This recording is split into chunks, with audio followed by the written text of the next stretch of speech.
Yes, sir. Good morning, everybody. Welcome to Metalheads Unite. Hope everyone out there had a safe 4th of July and came back with all of your appendix. I can't even say shit today. I'm already starting out fucked up. I quit. Man, I'll we're see y'all next week. yeah. I was about to say I was about to say we're 30 seconds in and you're tongue tied already. I already know. It's like that damn my damn printer cartridges fucked me up today. So. Yeah, you didn't exactly get off on the best Right. footing. So, Yeah. but So that always sucks when you run out of printer ink. yeah. So I got to figure out what the warnings are. If I got to set a warning or what the hell's going on with that because it did not tell me that I was low on anything. So. Uh, Yeah, which is weird because we've got printers and everything at work where I work, and you know when the toner starts getting low, it tells you like a month in advance. And when you've got Right. like when you've got like when you've got like this much paper left in the tray, it tells you you're getting low on paper. So I mean, Yeah. it's so yeah, there may be some adjustments you may need to make. Yeah. Well, I mean, it's like a brand. It's brand new, so and Yeah, it wasn't cheap. So I need to find out why in the hell it's not. right. You know, it does everything but talk to me. So Now, if it starts talking to you, uh, you may need to move out of your house yeah. Well, yeah, maybe. Yeah. because that's I how need. you get that's how you get Skynet. Yeah. Well, I got a Ghostbuster shirt in my closet, so I think I'm good. Oh, well, see, there you go. Now you're fine. uh, wow.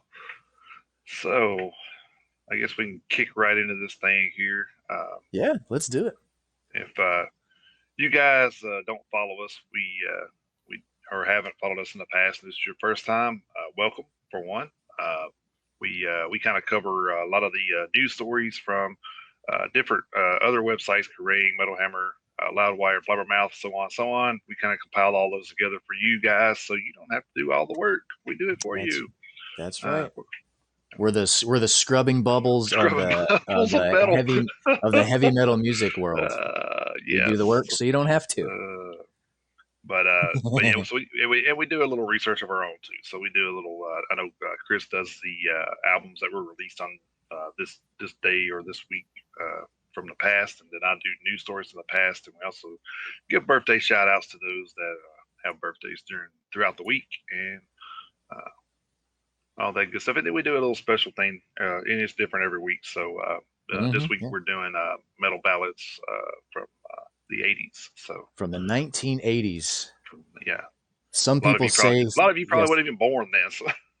Yeah, some people would say it's the golden age of heavy metal. That's a probably a debate we could have on another show on Well, another day, but it may be the, the glammy days is what we call it, but that well now see that was definitely true.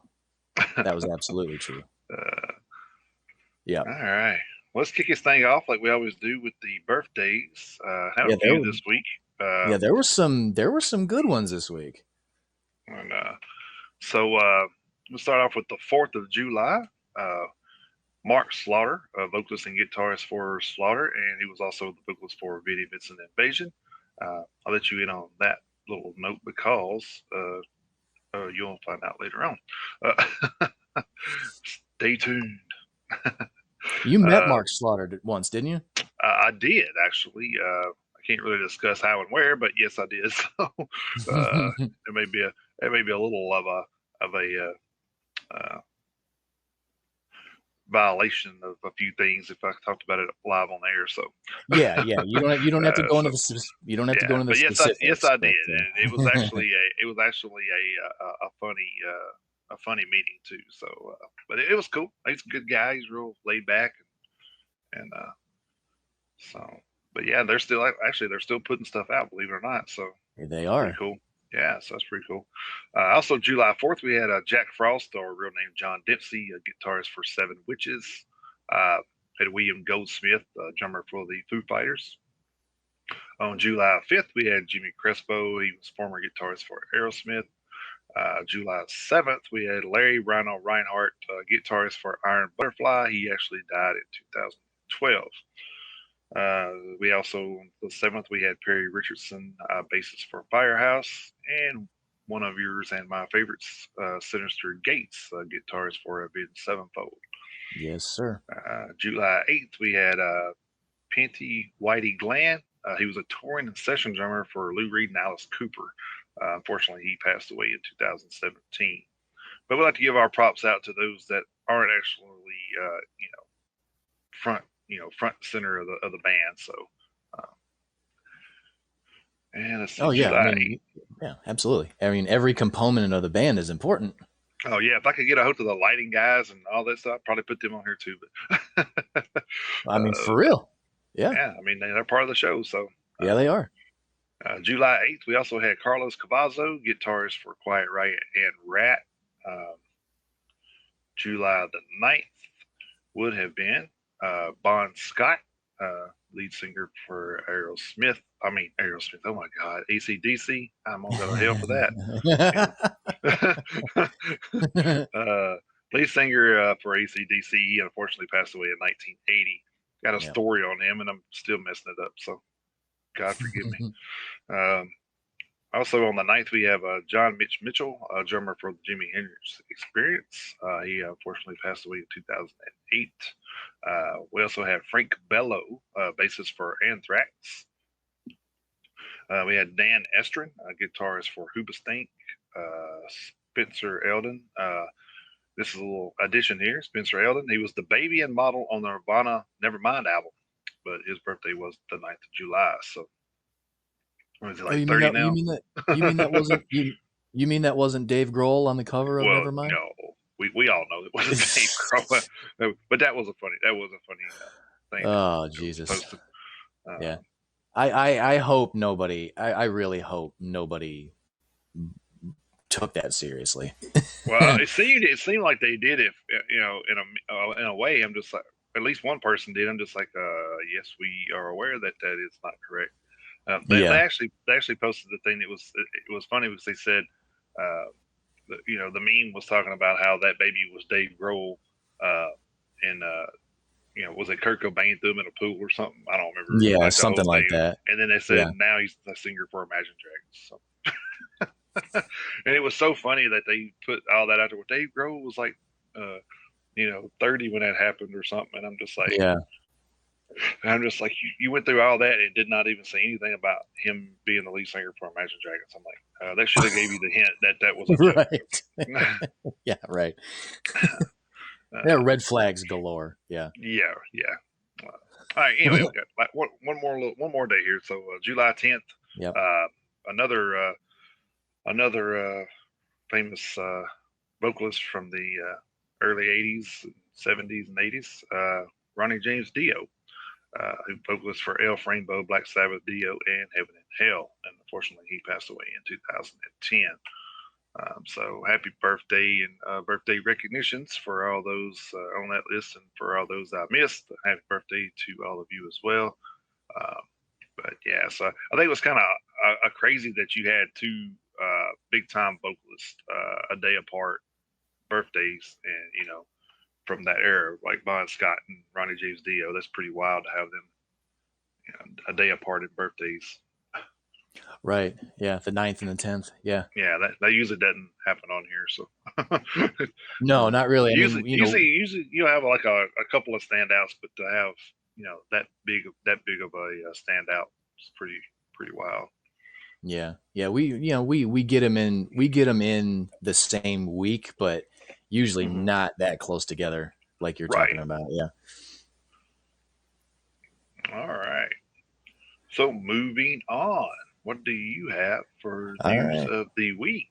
Yep. We're gonna kick off. We're gonna kick off the current events news this week. Unfortunately, the same way we kicked it off last week. Unfortunately, we have another death in the music scene. Unfortunately, Yeah, we um, gotta stop. We gotta stop starting our day off like that. yeah, I know, I know. I don't like to lead off with this, but if we can, I figure it's better to lead off than end with it. Well, that's true. So I mean, It don't, unfortunately, it's unfortunate we have to do it at all. yeah, it But only gets happier from here. So that is true. It only gets happier from here. Former Uriah Heep singer John Lawton has died at the age of 74. Lawton was Uriah Heep's frontman from 1976 to 1979, appearing on three of the band's studio albums, Firefly and Innocent Victim, both released in 1977, and Fallen Angel in 1978.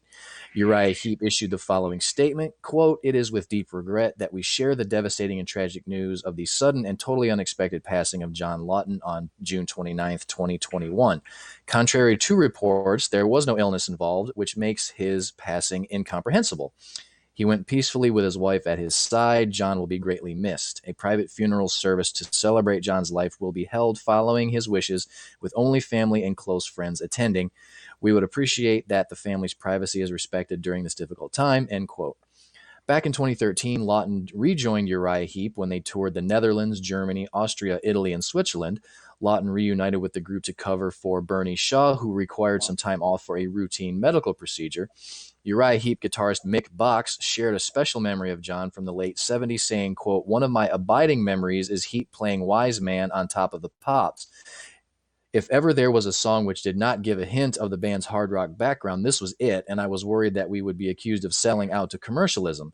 I needn't have worried, as John sang it so powerfully that he not only made the song his, hard rock fans loved it too," end quote.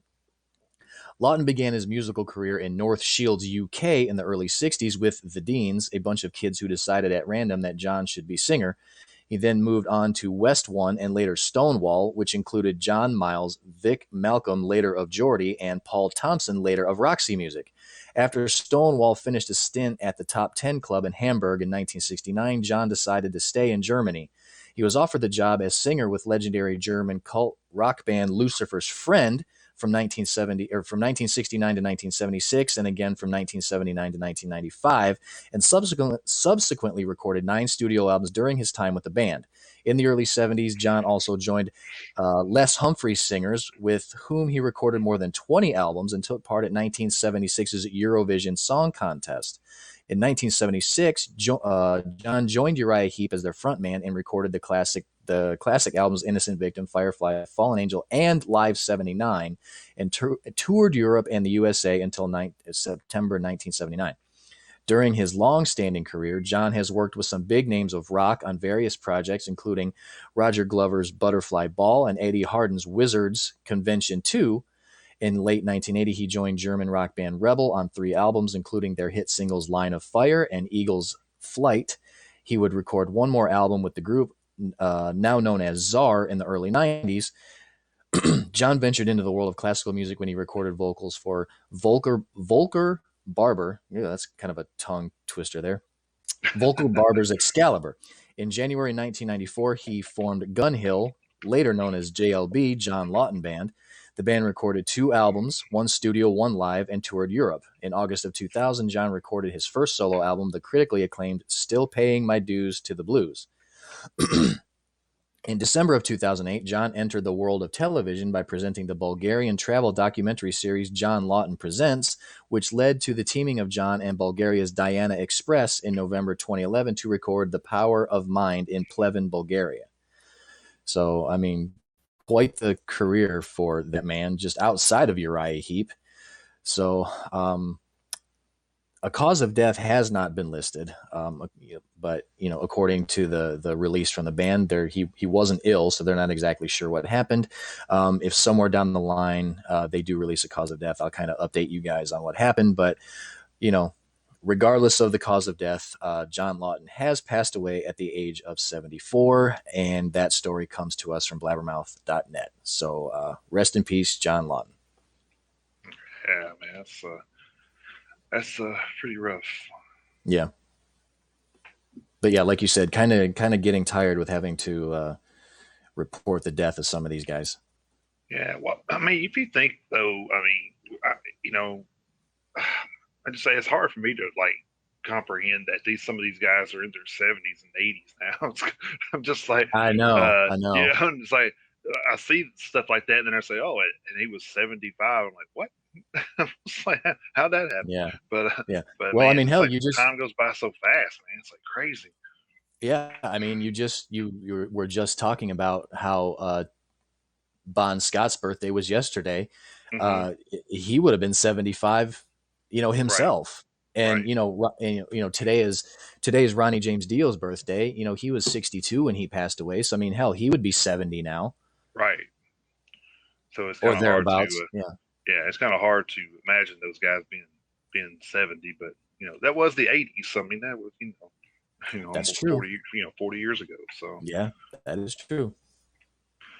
all right, I'm gonna kick mine off here with a story from Blabbermouth. Uh, British heavy metal legends Iron Maiden have released a video message inviting their fans to the Belshazzar's Feast.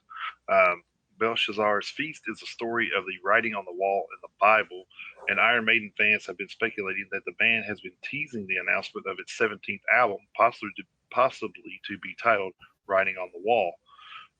In the 34-second video message posted to Iron Maiden's social media earlier yesterday, uh, well, maybe that wasn't yesterday. What was today? The 10th. So it was a Today's couple the of days 10th. ago. Yeah. I apologize. So it was a couple of days ago. Anyway, singer Bruce Dickinson can be seen wearing a Belshazzar's Feast t-shirt while standing at the top level of a majestic-looking theater and telling the viewers July the 15th, rain or shine, heaven or hell, man or beast, you're invited to Belshazzar's Feast, but your mom can't come. So this is not the first time Dickinson was videotaped wearing the Belshazzar's Feast T-shirt. Late last month, he sported the same tee in an interview with Sky News. During the conversation, he teased Maiden's future plans, saying, "quote I can't tell you what it is, but it's right in front of you." End quote. A number of recent Maiden-related graphics have featured the slogan WOTW, which fans have theorized referred to writing on the wall. In addition, a Belshazzar's Feast poster was spotted at the Download Pilot Festival last month, bearing the date 15/07, which is backwards for 715. And the letters IMXV11, which fans believe are a reference to Iron Maiden, and 17 in Roman numerals.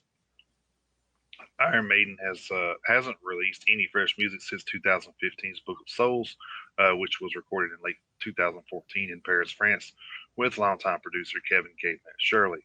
The Book of Souls was the longest Maiden album, clocking in at 92 minutes, with lyric heavily based in the themes of death, reincarnation, the soul, and mortality. Back in May of 2019, Italian website Maiden Concerts first speculated that Iron Maiden was putting the finishing touches on a new album.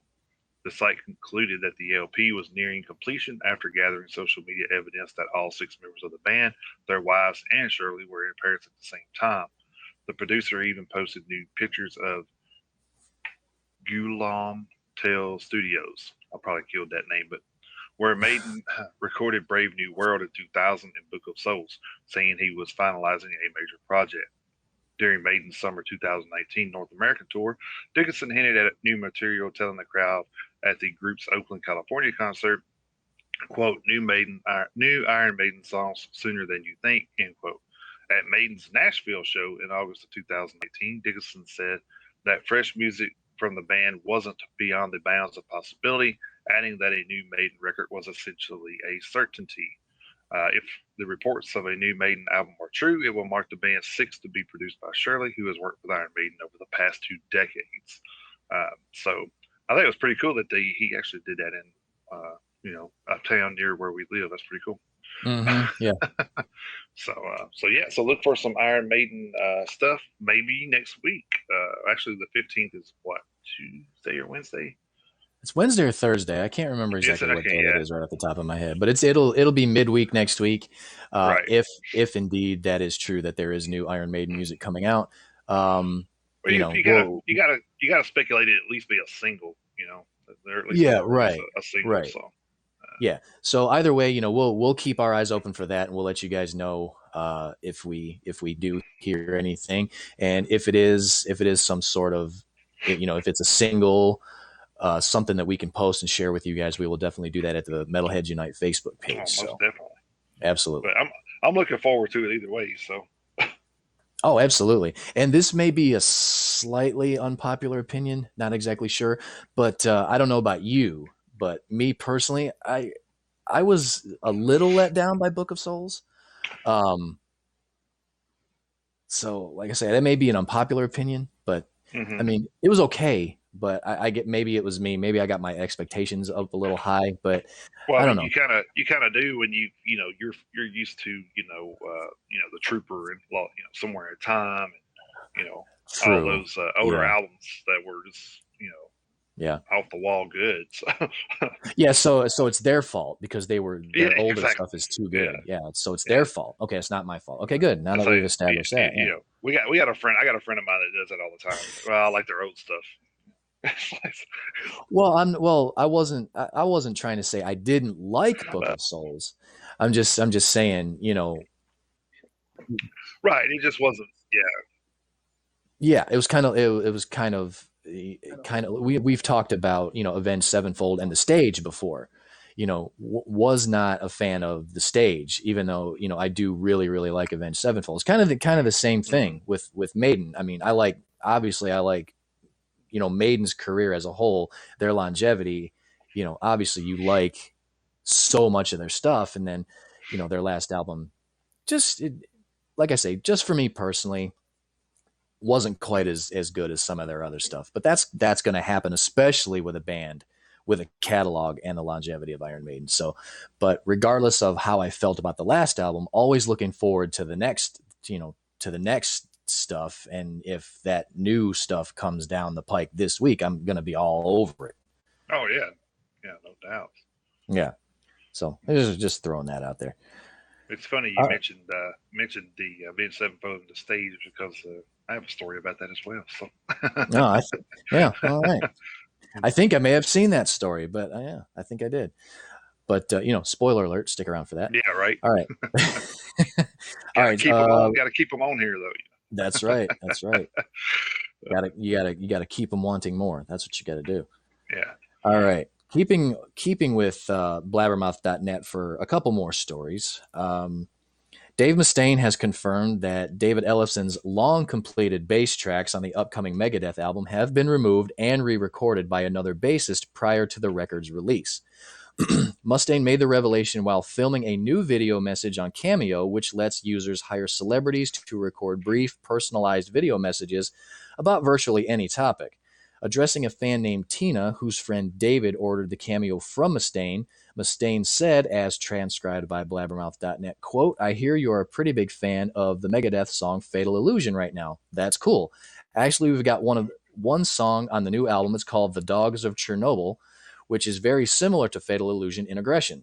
So I hope you like that song when you get the new record. It won't be long. It's a matter of finishing the parts when I get home to Tennessee from vacation in Florida." Jason, Nice. we have got to find out We got to do exactly we got where. to do some sleuthing ourselves, don't We absolutely do, because we? we know that we do know that Dave's studio is in Leaper's Fork, Yes. and Leaper's Fork is like 30 minutes from where you and I both live. Yeah. So we gotta do we And, gotta find out where and the hell that studio is. and from my experience with that area, I've actually worked for some people in that area. There, it's pretty wooded, so Mm-hmm. there's a lot of hidden Yeah, houses and yeah. whatnot Oh there. no, So I'm sure if we might have to like rent a helicopter to find it. yeah, we probably do. Or we got to see if we know anybody with a drone. We can just like Yeah, fly there you over. go. So anyway, okay. It's a matter of finishing the parts when I get home to Tennessee from vacationing in Florida today and tomorrow. Our bass parts are all done, and it won't be long. End quote. Ellefson laid down his bass tracks on Megadeth's 16 LP in May 2020 at a studio in Nashville, Tennessee. A short time later, he raved about his performance on the record, telling 96.7 KCAL FM radio program Wired in the Empire that his musical chemistry with Megadeth drummer Dirk Verburen was comparable to the interplay between Geddy Lee and Neil Peart on classic Rush albums. Quote, "I feel like on the new Megadeth record, me and Dirk have those same moments," end quote, he said. "It's Megadeth.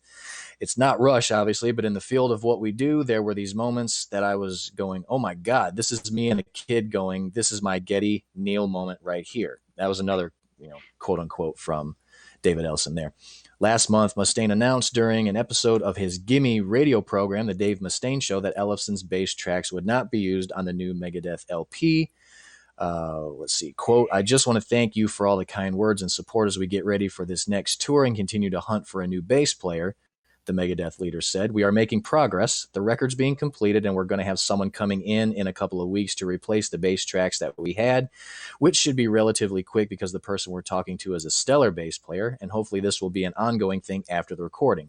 Or we will find someone prior to the recording that will be our permanent guy going forward, end quote. And the rest of it goes into all of the scuttlebutt behind David Ellison's dismissal from the band, which I've reported on more than once. So we're not going to rehash that. Everybody knows by now, should know by now exactly what happened as far as David Ellison getting fired. So we won't rehash that. So basically, according to Dave Mustaine, it sounds like the album is all but done, except for a release date and all that good stuff. So we'll definitely keep you posted on any pending release dates. We'll let you guys know that as soon as we hear it.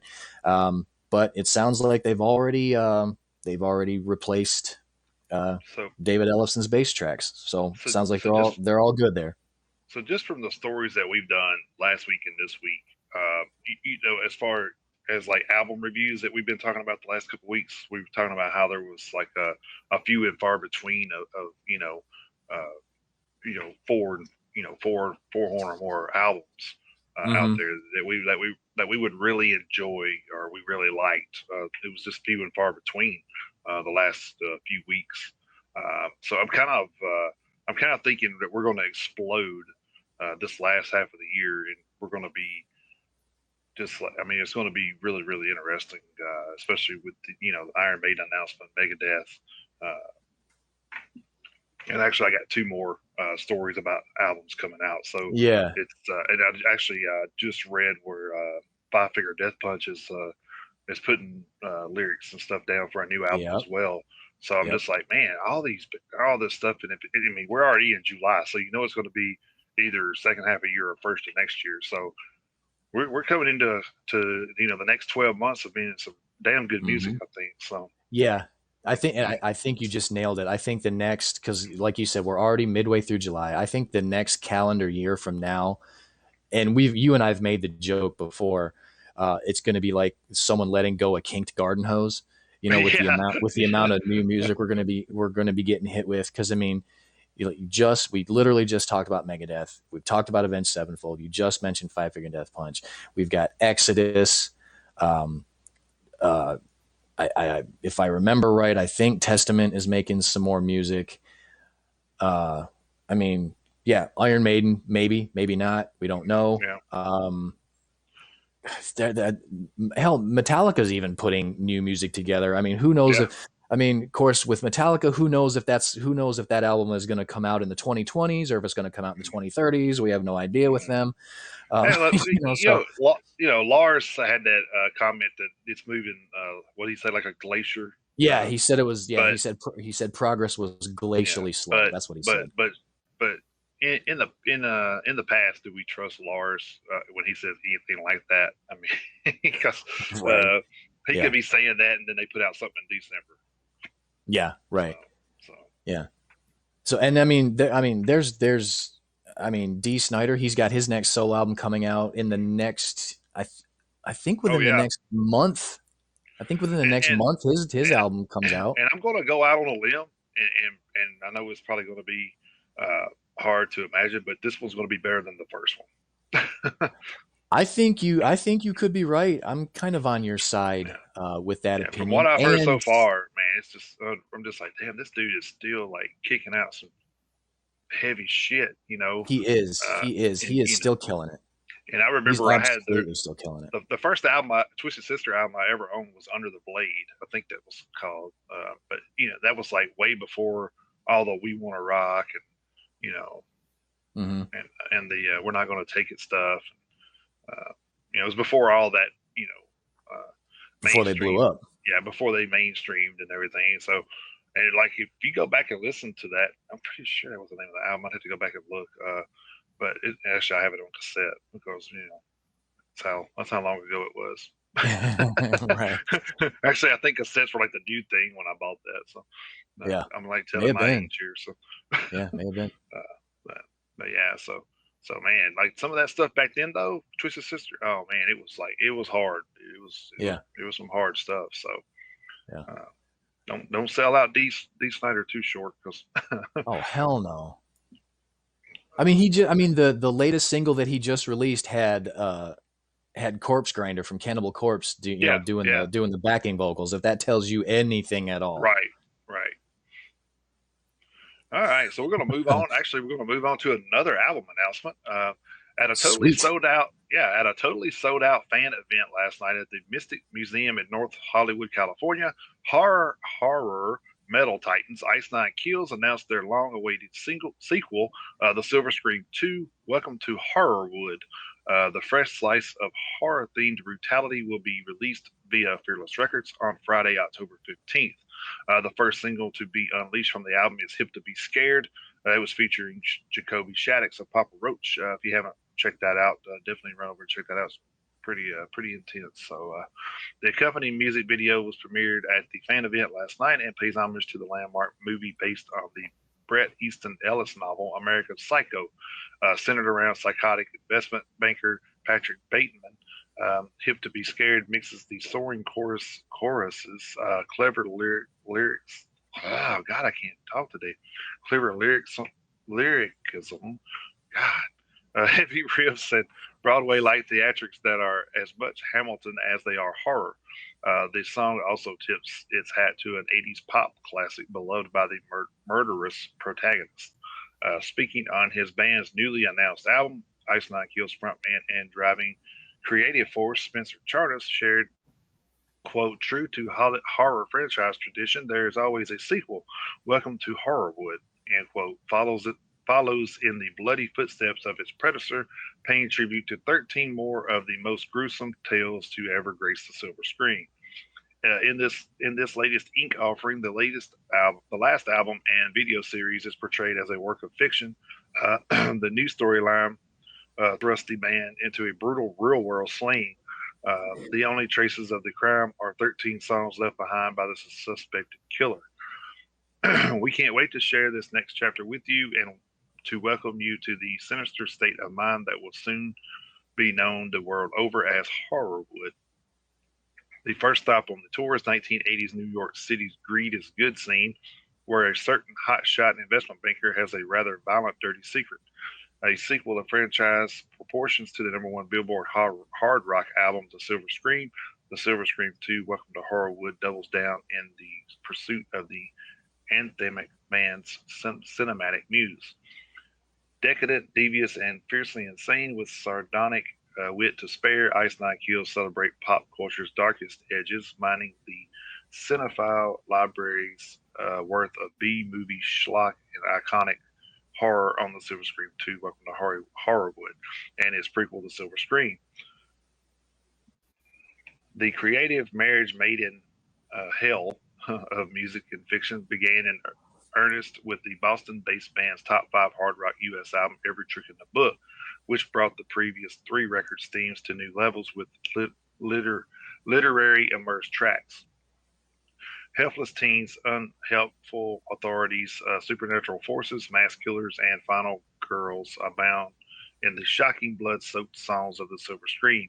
Each piece focused on a different horror classic, including The American Nightmare, which was A Nightmare on Elm Street, Thank God It's Friday, Friday the 13th, Stabbing in the Dark, Halloween, and It Is the End from, of course, It.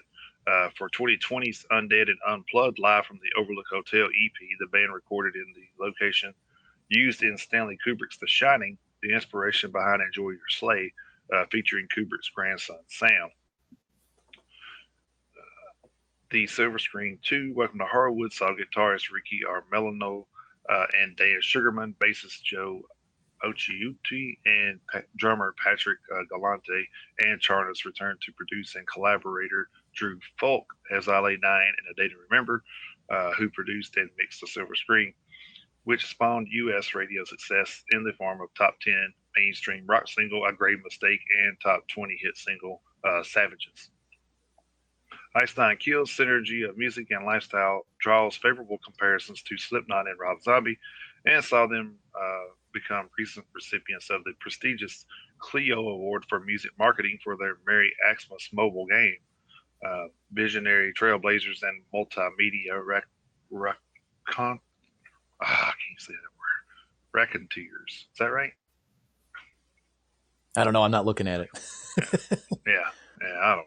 Inc. built a thrilling world for a growing legion of devoted true believers with theatrical shows, high concept videos, and inventive band to fan communion. With 1.1 million monthly listeners on Spotify and 402 million career streams, a combined social media reach of over 950K, over 70 million views on YouTube, and the band are firmly cemented as one of the modern metal's most vicious forces. Ice Nine Kills will return to UK September at Slam Dunk Festival, the band's first UK shows in 2 years since their hugely successful sold out 7 date headline run in 2019, which concluded with a show stopping performance at London's O2 Academy, Islington. Kerrang hailed it as a master class in expertly executed concept and theatrics, while Metal Hammer described Ice Nine Kills shows as an expertly crafted, unmissable theatrical experience. That was from Blabbermouth, though, even though they mentioned two other magazines. But so Ice Nine Kills have already announced that they're putting out that their next album. Was it when did they say October 15th? Yeah, October 15th. So they announced that, released a single. So if you haven't followed Ice Nine Kills, they are very creative in the sense that their songs match up with a lot of the movies or books that they're actually writing about. So it's pretty cool to see some of that stuff in a different light, I guess, in a video. Packing all that into a 4 minute video is a lot different than a 2 hour movie. So, True. Yeah. And but I I know, like, haven't. I know No, go Spencer ahead. Sorry. Charnas also is like big into. He's actually started on his own horror movie, so kind of want to see how that turns out too. So he may wind up being in the footsteps of Rob Zombie and Dee Snider and all those that have done Yeah, could be. horror movies in the past. So Yeah, and I hadn't had a chance to actually to see the new video yet, but I saw the thumbnail that was in the story. With them all dressed up and yeah, they're all GQ'd out in their suits and everything. And I guess it was the lead singer holding that axe. And then yeah, when I saw the title of when I saw the title, hip to be scared, I was like, that's Huey Lewis in the News. It's got to be. yeah. I knew it like right away. I knew it. It had Uh, to be. I'm sure it was a play on a little bit. So Well, the funny thing is and you were reading the story talking about American Psycho and hmm Patrick Bateman and everything, and I'm sure you've seen that movie. I've seen it. oh I yeah, haven't seen it in a while, but during one of the scenes of the movie, he's actually listening to that song, "Hip to Be Square" by Huey Lewis. oh right, yeah, Yeah, so that's true. Yeah, yeah, okay, that gotcha. song is in the movie. So yeah, it was a very clever play on Yeah, words, which is, yeah. like you said, it's the kind of the one of the running themes of their music. hmm So as soon as I saw that, I was like, that's Huey Lewis in the News. It's got to be, and then obviously you reading the story talking about American Psycho and Patrick Bateman, and yeah, that's exactly what it is, and it makes it even more clever as far as I'm concerned. I It's like it very much. it's crazy because like a lot of the fans like are giving them shit about what they're doing, but it's kind of like we talked about Slayer before, and we talked about Araya saying that um, if I have to put a pentagram on every album to sell it, that's what I want to do. And I think that's where you're at. You're okay. This is what's making you money. This is what this is where you're at. So why would you go backwards at this point? I don't understand why everybody's so mad about what they're doing because they're like I said, everything they're doing is pretty clever. I think so.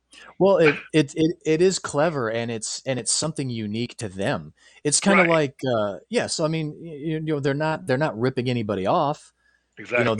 They're not copying anybody else's style. So I don't know why they would be getting any backlash. It's like Sabaton. Sabaton. Everything that Sabaton does has to do with war, whether it be hmm war in general Right. or the songs being about a specific battle or just you know whether it's something general or whether it's something specific, Mhm. Sabaton does everything war related, and Right. no, as far as I know, they haven't gotten any backlash from that. It's their thing. It's how they structure their songs and their albums, and it works for them. I think, and I've said it before, I think Sabaton is criminally underrated in this country, Mhm. not so much in Europe because that's where they're from, but over here they're just not as popular. But you know, So I don't know if I don't know if you've heard a lot of older Ice Nine Kills, but if you ever listen to like the older stuff, you would I mean me and you have similar taste, of course, Mhm. but you would be in the same position I'm in. I did not like them until Every Trick of the Book. They had a couple songs on that album before. I can't even remember the name of the album before that. Shit, I'm going blanked on me. But the album before that had a couple of good songs on it, but it still was more. So they went from Vans Warp Tour to Hellfest is what they've done. So if that tells you Gotcha. anything, so if that tells you Yeah. anything, they were pretty much the trying to compare like a Simple Plan type band Hmm. to what they are now. So Right. and I'm much rather listen to what they are now. Of course, Yeah. I'm not into the punk skateboardy type music, but Right. Yeah. No, me neither. Yeah. No. And I haven't heard nearly as much of Ice Nine Kills as you have. I would say you're definitely a much bigger fan than I am. But I don't even know if I've even heard any of their earlier stuff. But so I mean, you would know better than I would. But still, regardless of what their early influences were, or their early musical composition was, I think if they found a musical direction and they grabbed on to a niche that works for them, I think they should just stick with it. right, Backlash be exactly. damned. Backlash be Yeah, damned. yeah. Well, like I said, it's the backlash is from the people that liked them when they first came out. And yes, they have changed sound, but I think they've changed for the better, in my opinion. And of course, Right. I think a lot of other people would agree with that too. But yeah, there's people that like that style of music, and to see a band go from that to what they are now, they feel like they're losing a band that they like to listen to. You know what I mean? Because Yeah. they don't like the harder stuff like we do. Yeah. Well, I mean, If you're if you're that makes never. Yeah. No, I mean, you are never going to hear me complain about a band getting heavier sense. Yeah, ever. yeah. We never heard anything and be like, man, that's too hard. Yeah. No. No. No, I don't.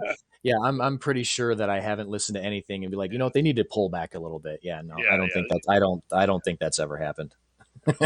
Hey, speaking of new stuff and hard stuff, if you have not heard that new Trivium song, oh my fucking god! I was actually just about to bring that up, because your wife posted that new video on the Metalheads Unite Facebook page yesterday, and I didn't get a chance to watch it until after I got home from work yesterday, and Mhm. like you just said, holy shit balls, what a song. Yeah, I mean, yeah, I yeah. know they just put out an album, Mhm. maybe maybe a year and a half ago, which you and I both very much liked. Right. But if this is a prelude to what the next album is going to sound like, it's going to blow the doors off of the one that they just came out I with. think I read where this is just going to be an EP. I think that's what I Still, read. Yeah, yeah. Still, I mean, I mean, holy shit, man. I'll take 5 Trivium songs any day. If they're like just that, like, yes.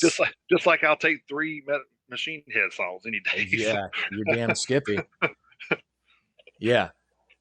I mean, don't get me wrong. The short film that went along with it was really good too. But I mhm. mean, I was totally. I mean, as soon as the music kicked in, I was hooked. Yeah, this was definitely a week of more or less a week of singles being released than it was Hmm. albums. Oh my! I mean, there were so many good songs that came out this week. Yeah, yeah. A lot of the new music that came out this week was it was either actually the music that came out this week was predominantly re-releases. There were Hmm. a few. I think there were a few live albums sprinkled in there, but there really wasn't a whole lot of brand new Yeah, music that was there released this week. was. So Yeah. that actually made it. it actually made the album review process a little more difficult because the one that I was looking forward to the most, obviously you and I know which one we're talking about, but Hmm. don't want to spoil it because it got pushed back. Um, got pushed back till next week. So I was looking for it. And I was like, where the hell did it go? And then, doing a little bit of digging, I found out that it got pushed back till next Hmm. Friday. So, you know, a short list got even shorter. So I know that I'm obviously not without spoiling it because we'll get to it here in just a little bit. But you found one that you ended up doing, and it took me a little longer than even you were able to find one. It took me even longer, but I actually did end up finding one album that I was able to listen to in its entirety that I was able to do a review on. But this was probably the most difficult week as far as finding a Yeah, brand yeah, new, this was as far as finding a brand new LP to download and listen to get a review put together. So hmm. yeah, this one was tough, but I think that new Trivium release made it all worth it. Oh yeah, yeah. We have a winner for sure. All right, let's see. All right, sticking with blabbermouth.net for one more. And this is a story that I posted in the Metalheads Unite Facebook page earlier this week. But for those who aren't at the Metalheads Unite Facebook page yet, first of all, shame on you. What the hell's taking you so long? And and for and for two, I can't not share this with you guys because it's just too good. A New Zealand mother has reportedly named her three children Metallica, Slayer, and Pantera. The news of the unidentified woman's choice of names for her kids was first broken by New Zealand journalist and documentary filmmaker David Ferrier, who put out Netflix's Dark Tourist. Proud to report that a New Zealand mother has named her children Metallica, Pantera, and Slayer, Ferrier wrote on his Twitter. She told me, quote, "It's not easy raising three of the heaviest bands." Ferrier went on to say that he has seen the birth certificates of all three kids and admitted that he was initially suspicious, especially after noticing that Metallica had a middle name of And Justice for All in honor of the band's fourth album. Oh my I god. reached out to the Registrar General himself, asking if there are any restrictions naming babies after bands or albums, Ferrier wrote. New Zealand Registrar General Jeff Montgomery answered that there are no restrictions on naming babies after bands or albums as long as the word used is not generally considered to be offensive or does not resemble an official rank or title. Ferrier shared a photo of the woman and included the following message, quote, "I think it's important to note, as you can see in the photo in my article, this mother is also a big fan of crossbows, which are also truly metal, and she deserves our complete and utter respect for this and for raising three kids. According to Good Housekeeping, very few baby names in the United States are actually forbidden, with naming laws set by each state and some states having more requirements than others. In other countries, however, there are much stricter naming laws, with some requiring parents to choose from a pre-approved list of names, that sounds like Germany, or Yeah, petition the government to add a name to the list. Most U.S. states prohibit using baby names with numerals in it, obscenities, and some states have character limits for the first name. I did not know that. Character limits for the first name? yeah. I I didn't had no either. That's freaking idea. Let's see. So yeah, so there's more than one Metallica, Slayer, and Pantera running around. oh wow. And I could, as soon as I saw this story, after I got done, after it took me about a minute and a half to stop laughing about it, I could picture, the one of the kids getting in trouble, and then the mother just running around the house going Slayer when she gets all pissed off,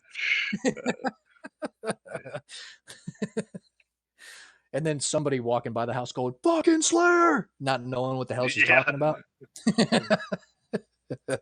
So yeah, so yeah, hats off to that mother. That was too Yeah. good not to share. Yeah. Too good not to share. Yeah. That's pretty ballsy. Yeah, it is I mean, ballsy. who in the hell's going to mess with your kids with names like that though? I mean, Yeah. Of course, the way the world works, in its cruel twist of fate and ironic way.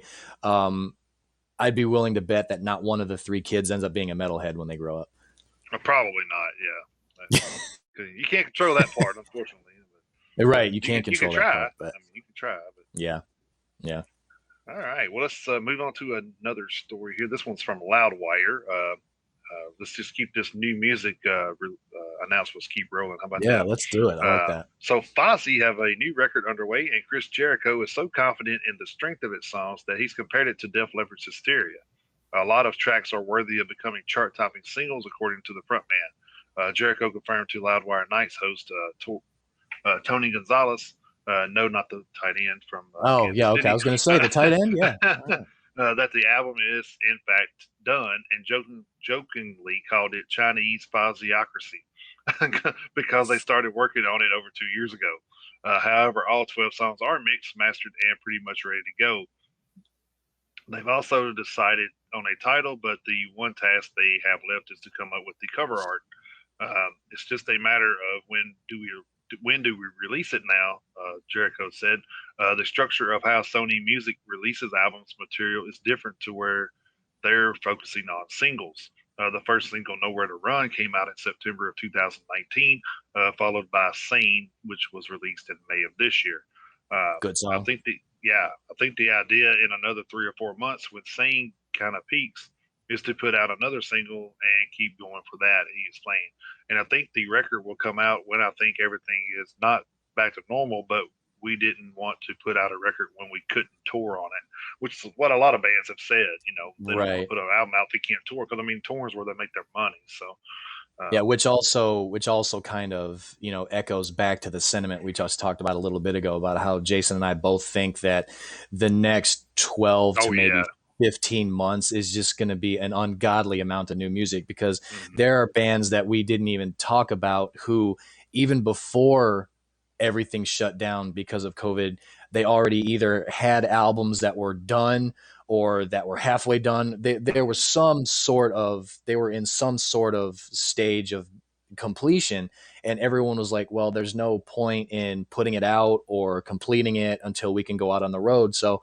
hmm now that tours and festivals are starting to be rescheduled, I just think there's just going to be an insane amount of new music coming out all right. at once. I think the market is just going to be flooded with it. I'm looking forward to it. All right. And now that we're going on tour, I would say that it's probably going to come out very soon, maybe toward the end of the year, maybe the beginning of the next year. Reflecting on the success of the singles from Fozzy's previous two albums, Do You Want to Start a War and Judas, Jericho believes that the upcoming effort will exceed it, calling Sane a strong example of its overall sound. All of these songs you could hear on the radio. It's almost like we have another Hysteria where we could release eight singles from this album if we wanted to. He added. Man, that's a bold statement for one. I I was I mean, was gonna I was gonna say, yeah. that's a bold move, Cotton. Let's see how it plays Yeah, out. yeah. See any of the videos on ESPN 8 the Uh, Ocho. right, but we were talking when you were talking about that with the bands, waiting on tour or whatever. Think about how many albums came out right when this shit hit that we were Hmm. like dying. We were talking about how Testament, Warbringer, and Havoc all came out with albums like right at the same time, and I said, man, that would be a hell of a tour, you Yeah, know. And so those albums came out and they were never able to tour on them. So right. I mean, the only good thing is nobody's heard a lot of those songs live. So so you still got that to go off of, but True. it's still kind of depressing that they had all that and weren't able to do anything with it. Right. Yeah. But like you said, that was a pretty, if you're gonna aim, you might as well aim high. But coming out and Right. name dropping, a hysteria on everybody. Oh boy, you're you're uh, I think you're that you're big like you're setting the bar so really high. so just to put this out there, at the time Hysteria came out and they had 7 videos from that album. Hmm. But if you go back to that time, which I mean, we can't like say anything now because they keep making money and people keep buying albums after the fact. But at the Right. time they released the 7th video, Bon Jovi's which one was it? Oh my God, it was the I think it was the New Jersey album. Hmm. Uh, it came out right at the same time, and that album actually I take that back. It was Slippery When Wet. I believe it was Slippery When Wet. So they only had 5 songs from that album, but they had pretty similar sales. So Right. making videos doesn't really mean that you're doing anything different than anybody else. But Right. just to put that out there. But Yeah. if you Cause I got mean, it's you, if you got cause songs, it's, you got 7 singles off an album, 14-song album. I mean, half your album's already released as singles. That's pretty impressive. So yeah. Yeah. And as far as the videos go, I mean, if it's your music, you can make as many videos as you yeah, want. and you're paying for it. They're not necessarily going to equate to success, but the good thing is if you're like, the song Sane, I saw the Hmm. video for that single already. You know, the good thing is you can kind of get a barometer, especially nowadays, because you've got YouTube and you've got all that stuff, so you Right. can kind of get a barometer for the success of each song by the amount of views it gets. So it's like, okay, I can't remember the name of the first single, but the first single came out and they're like, okay, Nowhere, that one nowhere to did. run. That's right. Yeah. So that one came out and they're like, all right, that one did really well. So what one are we going to do next? And then they decided to do Stain next. And then, they went and they did the video for that one. So you can use each video as a barometer to kind of gauge the direction that the popularity of the album is going to be Yeah. headed. So obviously, I don't think when Hysteria came out and when Slippery When Wet came out that there was quite the gauge that we have now, Right. True. other than I guess maybe Nielsen ratings as far as MTV goes Yeah, back maybe. then, maybe, but nowhere near the like the mass broadcast that you can get now with YouTube and all this other stuff. So I think it'd probably be easier to gauge now, but still, name dropping an album like Hysteria, that's like you said, that's a pretty bold move. But if you're going to aim, you may as well aim high. Yeah.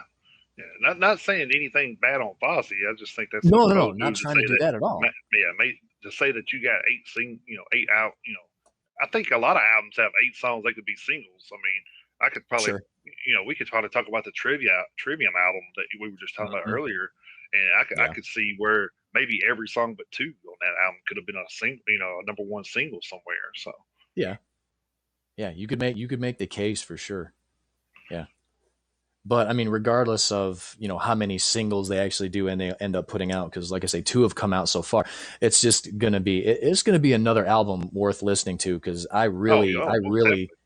I really liked Sane, and Yeah. if that is kind of the overall musical direction that they're going in, then I think Fozzie's really they're Mhm. definitely maturing with every album. Yeah. And Chris Jericho is definitely not lacking in self-confidence. Right. he Of never course not. has he Of never course. has Uh, you know but like I think the bold statement to me in that whole story was that he said it was going to exceed Judas, which that's a bold statement to me in itself because Judas was hmm a phenomenal album. yeah And I mean when you got people singing the lyrics to your song during your intro of wrestling, that's a pretty big thing to have happen. yeah and that particular thing that you're talking about, because for those of you who don't watch wrestling, um, the song Judas is Chris Jericho's entrance theme, and it got so big that because normally once a wrestler comes out and they get to the ring, they cut off Oh yeah, the music and they start the match. But that got so big that Chris Jericho actually walks to the ring a little slower, and they actually let his entrance music play all the way through the first chorus, because the crowd got so into singing the lyrics that yeah. they basically had to extend Chris Jericho's entrance to the ring, because the song Judas got so popular as his entrance theme. Yeah, but how amazing is that though that you wrote that song and then you're wrestling, of course, yeah, and then you're Mm-hmm. coming out to that song and then people are singing your song to your entrance. I mean, how many Yeah, people could say that? I I mean, there's don't there's think any. anybody. I mean, right? Yeah, I don't think So anyone else can so to say put that. this, so I can see this in a perspective. I guess like it's amazing to me because I came out when I wrestled. I came out to Non-Point Bullet with a Name. That was my song for Mm-hmm. 10, 15 years, um, and like that's not my song. And I do not wrestle in front of thousands and thousands of people every day like Jericho does. But Yeah. I thought it was amazing when I went out and people were singing my song before I ever hit the curtain. And I was like, man, this guy Yeah. is doing 10 times or 1,000 times that because it's his shit. It's Yeah. his song he wrote, he sings, and it's his character going out to his song with everybody singing. I'm just like, man, I mean, Yeah. I would blow me away if that happened to me. Of course, Well, and you, like you said, Jericho's a guy that is probably feeding off of that. well, you can definitely, I mean, I don't know how old Chris Jericho is, I think he anymore. is 48 or 9, something like Yes. that. I mean, So he's he's pushing been, 50. yeah, he's been wrestling a long time, but Hmm. you can see, he's gotten to the, and like I say, he's never been lacking in confidence, but at the same No, time, he's getting to that age where, you can tell that he appreciates it, and the moment is not lost on him. Like exactly what you're talking about. Okay, I'm a wrestler, but I'm also, you know, uh, the lead singer in a heavy metal band, and the song that I wrote and recorded and everything is what I used to. The moment is not lost on him, and you can see it in his face, which right. is good. He, at I least think maybe he at least appreciates it. right. I think maybe the first time it happened, it was kind of surreal for him. But I think Yeah. after that, I think he kind of like he just embraced it and then kind of fed off of it, which is kind of what Hmm. you have to do. If not, then you, I can almost say like the first time that would have happened if you got butterflies, but I mean, I don't know. I wasn't there, and I'm not your Chris Jericho, of course. So, uh, Yeah. but yeah, so I mean that multi. I always said Chris Jericho is probably one of the hardest working guys. We talk about how Max Cavalera and Phil Anselmo and uh, you know crap, what's his name? Mike Portnoy. Portnoy. Yeah, so we talk about those guys being in like 50 different bands or whatever, but Yeah. Jericho does three or four different things, not just in the same realm. He's Hmm. wrestling. He's I think he's got a new book about to come out. He's doing a podcast, Yeah. and he's doing music. So I mean, this guy, I seen him. I see him like I follow him on Instagram or something. I seen where he had took his kids to Disney World or whatever, and I'm like, when the hell did you find time to do that? Right. Yeah. Yeah. But hey, kudos to him, man. Like, yeah, he's definitely definitely stretching himself thin, but I mean, it's paying off. So Yeah. Well, I think he was probably able to find time to get to Disney World because, AEW, they were in Jacksonville for 14 months true, straight. yeah, true. So that's probably the only reason why he was able to find time, because I mean, basically all the wrestlers were in Florida for a little over a year anyway. Hmm. So now that they're back and they're actually starting to be on the road and tour again with AEW, I guarantee you that his calendar is going to be a little more crowded. So he was probably only able to get to Disney World because AEW wasn't touring the country. They were stationed in Jacksonville for the Hmm. past 14 months. So That's so was probably the only silver lining there.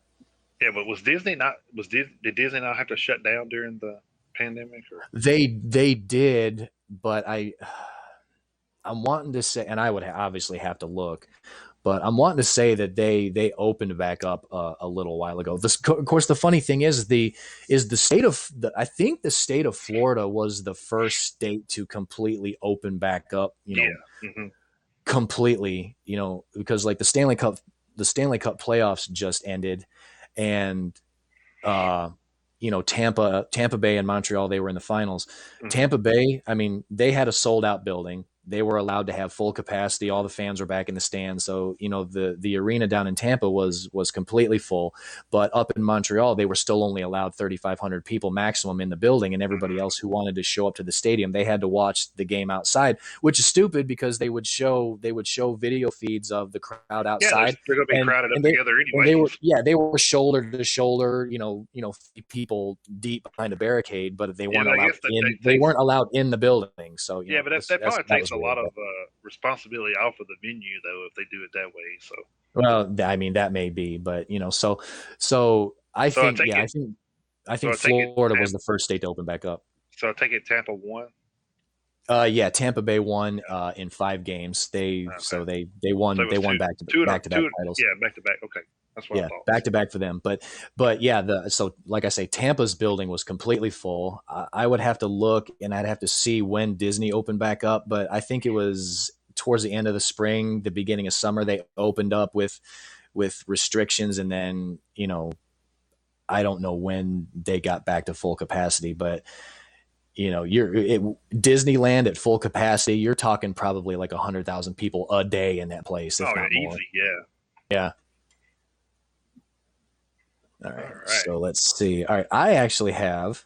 I'm gonna keep the new music train rolling here myself. Awesome. This is over at metalsucks.net, and this isn't like a brand new announcement. This is kind of like a little bit of a follow up. We've Hmm. talked about this before, but in a new chat with Kerrang, Avenged Sevenfold singer M Shadows lamented how fans often latch onto small bits of quotes and blow them out of proportion. Quote: "The reason we don't say much about the music," he said, "is because we find that every single word we say about it just gets spun off. So of course, end quote. So of course we're going to do just that." And there's no another quote. Sorry, and there's no way to describe music. It's like, oh, it's heavy, it's fast. What are we going to say about it? He continued, and then he said this: "It's a work of art that we've worked on for a long time. We had a bunch of personal things that we'll explain later, but we're booking shows for next summer, and the record will be out before then. Avenged Sevenfold's new album will be out before next summer, at which time the band will tour. What other way can we possibly interpret those words? Even for scummy clickbait trash like Metal Sucks, there's not much to twist. A new album would be the band's first since The Stage was released in October of 2016. As of February of this year, they said they were 70% done with it, and as of March, they said they were still in the studio. Shadows described the new material as over the top, eclectic, and wild. Should the band tour in 2022, it will also be the end of a lengthy hiatus. They haven't performed live since the first half of 2018, after which previously booked summer shows that year were canceled due to Shadow's vocal infection. In October of last year, the band said the following as part of a longer update to the fans. Quote: "We don't feel comfortable working on an album this long and then releasing it with no tour in sight," as Jason and I have alluded to in the past. "Part of the music we make needs to be expressed through live interaction. While we appreciate the artists who are attempting live streams and other events, it just isn't the way we are choosing to roll this thing out. All of this may change in the future. We are going through this with all of you and feel frustrated as well. The wait is almost over, sort of. Stay tuned. I'm sure there will be all sorts of updates from the band before too long." So again, the headline here over at Metal Sucks is Avenged Sevenfold new album before summer of 2022. So Hmm. again, just another name to add to the long list of artists So, that we expect to have new music out over the next 12 months. I had pulled that story too, but I pulled it from Metal Injection, and he actually did say he revealed in an interview on Louder Than Life Festival's Twitch channel that it would definitely be out before the summer of 2022. So, Yeah. So that within the next 12 months. and Yeah. then he said he also mentioned that the band already had tours lined up in support of the album. So, I mean, Yeah. they're already deep into the support and all that. So, I mean, it's probably going to be, I would say, probably before end of year. Uh, we should hear new stuff by then anyway. They may not tour until next year, but I think we'll hear new stuff before Yeah. the end of the year. Also, I wanted to point out that one of the quotes that they had in here, it said the new Event Sevenfold record will be the first since the stage in 2016, which Shadows had previously said the record will be nothing like. And I think me and you both would agree. We hope they are Yeah. not. But Yes. Thankfully. Thankfully. other than that, So you had a lot more on that story than I did. So yeah. Well, let me just kind of piggyback off that story real quick if I can, because yeah. I've got a story at Metal Injection also talking about Avenged Sevenfold, Korn, Judas Priest, and Deftones headline the Resurrection Fest for 2022 in Spain. Spain's Resurrection Fest has been resurrected for 2022, and the lineup is quite insane. Among the headliners are Avenged Sevenfold, Korn, Judas Priest, Deftones, Sabaton, and Bring Me the Horizon. The fest goes down in Galicia, Spain from Wednesday, June 29th, 2022 to Sunday, July 3rd, 2022. And it has the entire bill listed in the article, and I'm not gonna read off every band, but Right. uh, it is a pretty insane lineup. So you can check that out at metalinjection.net under the the headline in the latest news section at metalinjection.net. But yeah, to piggyback off the story I just talked about as far as new music and them setting up tours, they will be touring in Spain in the summer of 2022. So look forward to that if you're in Spain. Since we're talking about that, I want to just push this out there real quick because this is coming up next week. Don't forget that the Rock Fest out in Cadott, Wisconsin, is going on next week, the 15th through the 17th. And some of the bands there is Rob Zombie, Stained, Anthrax, Steel Panthers, Saint Asonia, Fozzy, Nonpoint, Carnifex, Memphis Mayfire, Fire from the Gods, Limp Bizkit, Corey Taylor, Phil Anselmo and the Illegals, Bad Flower, Mice and Men, All That Remains, Tommy Bex, Blacktop Mojo, Crowbot, Corn, Danzig, Chevelle, Body Count, Prop Evil, We Came as Romans, Gemini Syndrome, Bad Omens, and let's see, Thursday or Wednesday night they have a special on the 14th where look like some 80s stuff going on here. Queensryche, Slaughter, Stitched Up Heart, Royal Bliss. So yeah, so that's a pretty good little festival too. It's also hosted by Lou Brutus. If Oh, you're out, nice. yeah, if you're out in that area, go check that out. But if That's you're gonna I think go, that may be if you're the gonna go, I think maybe go the ahead. first festival of the year that I know of that's actually taking place. So, Yeah. And the cool thing is Limp Biscuit's on the bill, so everyone can go to the bathroom while they're playing. yeah, well, they're actually on the festival I'm going to too, but That I mean, that astounds me. That I mean, I will full disclosure here. I do have like 3 or 4 of Limp Bizkit's CDs downstairs. I was a fan of their early stuff. So I mean, I'm going to talk shit about them now because it's 2021. But right, but I will confess that I was a fan of their early stuff. Their early stuff actually was pretty good, but they got really really cheesy really really fast. yeah, And it's just so it still just kind of amazes me that they are getting booked with on as many of these festivals as they are. But I mean, good for them. Good well, for them to be able to still go out there and play. But I mean, like I the thing say, with the thing with the festivals is they have to get a good mix of music. You have to get the metalcore and the death metal and the speed metal and thrash and sure, so on. So yeah, they got to get a yeah, little bit of absolutely, everything in there. To attract 160,000 people, which that's is true. what the one that I'm going to, Blue Ridge, was actually 160,000 tickets, and they actually sold out. So Nice. yeah, so Yeah, so that bill for that festival is insane. yeah, they're I talking th- about already adding more camping, and they've already released that they're going to do it again next year. So yeah, I mean, maybe they have maybe to next at this point. maybe So yeah, maybe next year I'll actually be able to go with you. yeah, yeah, we'll see. Like I But said, a lot of times, like I don't go like Louder Than Life is a great festival. Don't get me wrong, and it's sorry, and it's closer to home, but I don't like the venue. It's at a fairgrounds, so it got kind of windy when I was there, so you kind of dusty and that kind of thing. So it was really hot and sticky and uncomfortable when you're hot and sticky and got dirt on you from. mhm, so so it was a little uncomfortable for a couple of not not saying anything bad because I mean I think they're in a better spot than they were because they the year before that I went they had to cancel because it flooded. So they didn't they had to go somewhere where they weren't having to cancel for flooding. But like I said, it's like the venue there was a lot better than the one in Ohio, the Sonic Temple. I did not like that venue at all. It was inside a soccer stadium, so and then one of the stages were 2 of the stages were actually outside, and they had the one main stage inside. So by the time you got outside, you weren't you were barely able to get close enough to even see anything going on. So yeah, it was really inconvenient. I think I like the layouts where they're just like all on flat land and you can just walk back and forth. And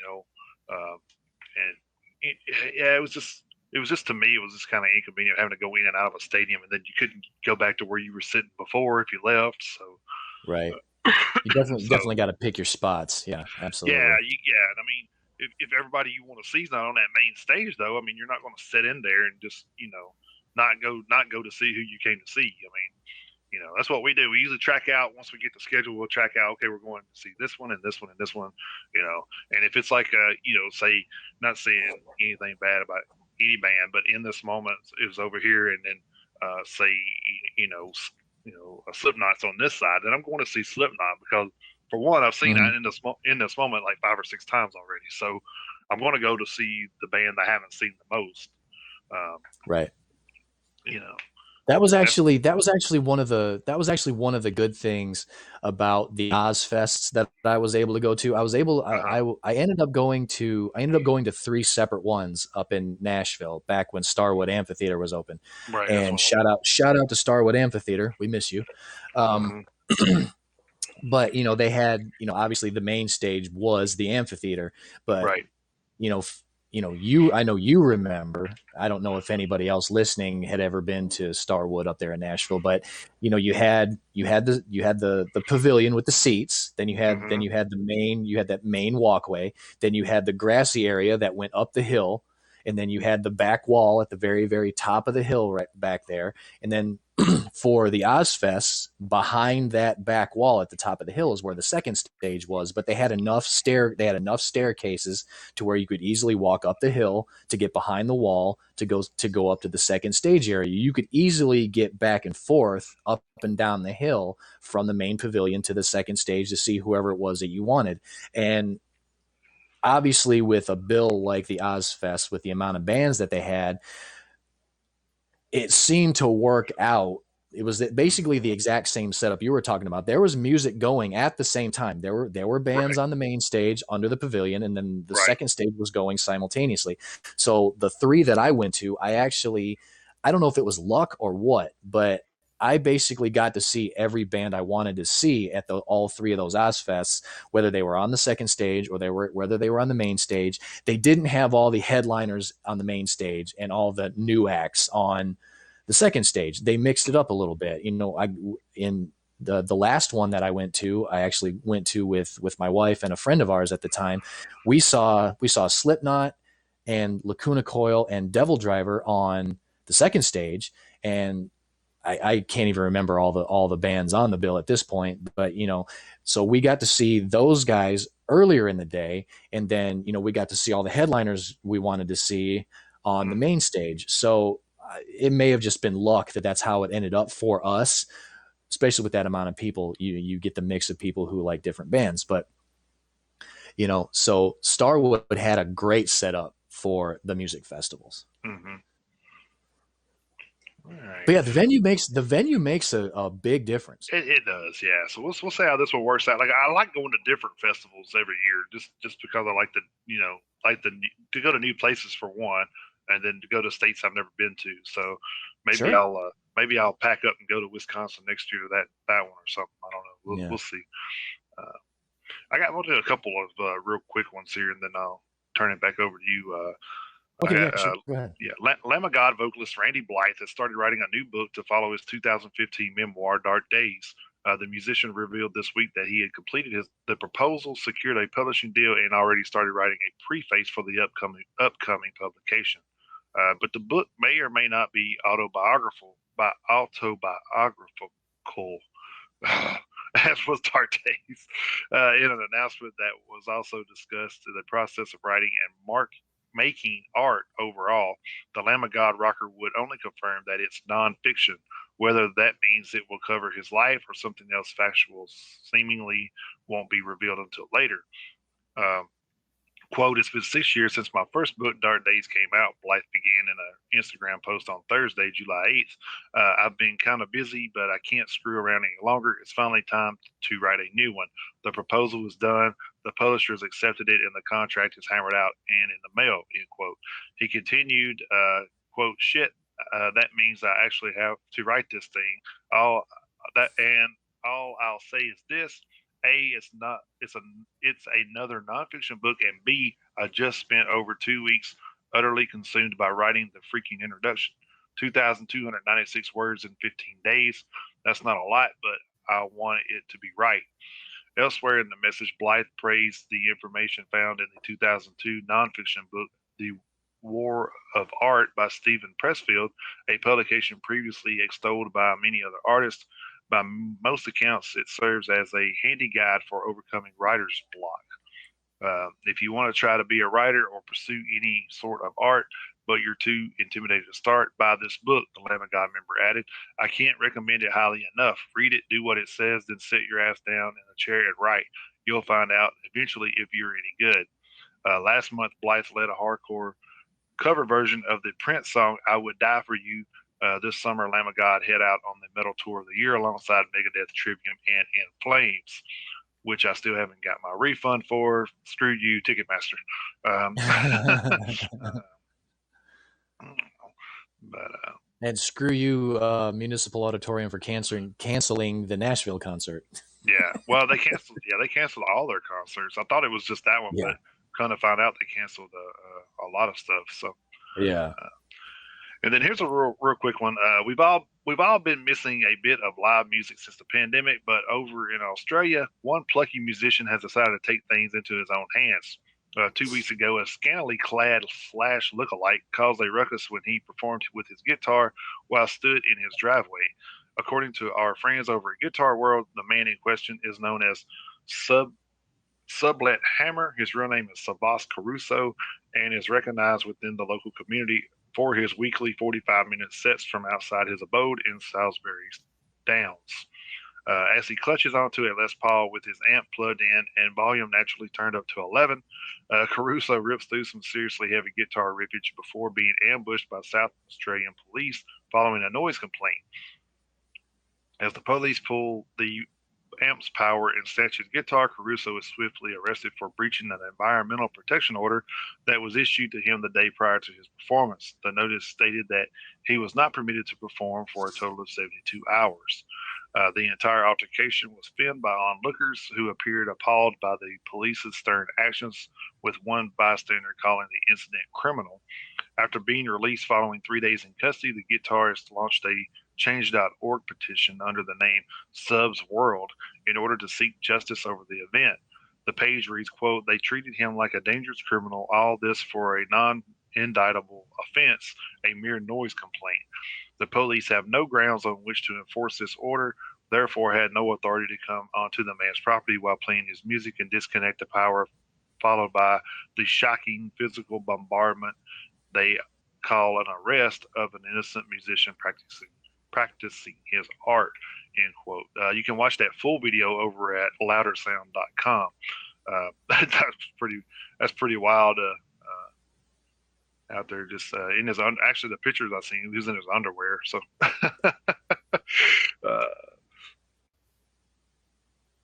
Let the man play his music.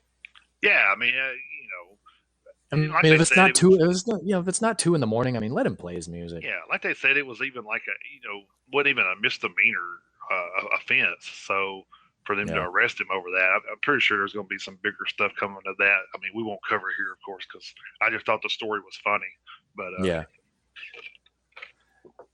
When you're so fed up, you go out and you play half naked in your driveway. That's pretty fed up. Yeah. Yeah. All right, I've got one more story for this week over at metalinjection.net. Original Killswitch Engage vocalist Jesse Leach left the band in 2002 and was replaced by Howard Jones until 2012 when Leach rejoined the band. In an interview with the Talk to Me podcast, Leach said he felt insecure following up Jones as a vocalist because the dude is just way too good. Leach also said he was extremely stoked to team up with Jones on the 2019 Killswitch Engage album Atonement. Quote, "When I initially rejoined, I was super insecure about stepping in after Howard because the dude's got a voice of steel. Let's be real, he's an amazing vocalist. And for me, it took pushing through my insecurity and realizing that I definitely have a unique style. I'm not always on key, I'm a little sloppy, I'm kind of a punk rocker, but my heart and soul is there 100%.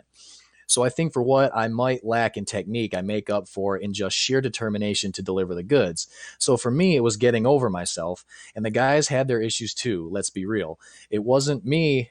It wasn't me at first. I'm like, I don't care. I'm just happy to be out here doing this. So once all the unspoken shit was said and done and everything was squashed, it kind of popped into my head of like, why are we not doing this? He's back out here doing, he's out. Now I got tongue tied. Sorry. He's back out here doing his thing. At the time, it was Devil You Know. And I was like, dude, he's killing it. And he's putting forth his best efforts and he's not giving up. And I respect the shit out of that. And the fact he got his health in check, which is a whole other thing, it just kind of felt like a no brainer. Leach added later in the interview that he and the whole band are still really close with Jones and that Jones is quote unquote killing it in his new band, Light the Torch, which he absolutely is. The new Light the Mm-hmm. Torch album was fantastic. Yes, it So, was. yeah, Jason, you and I have talked about it before, talking about when Jesse had to leave the band due to his health issues and Howard Mm-hmm. came in.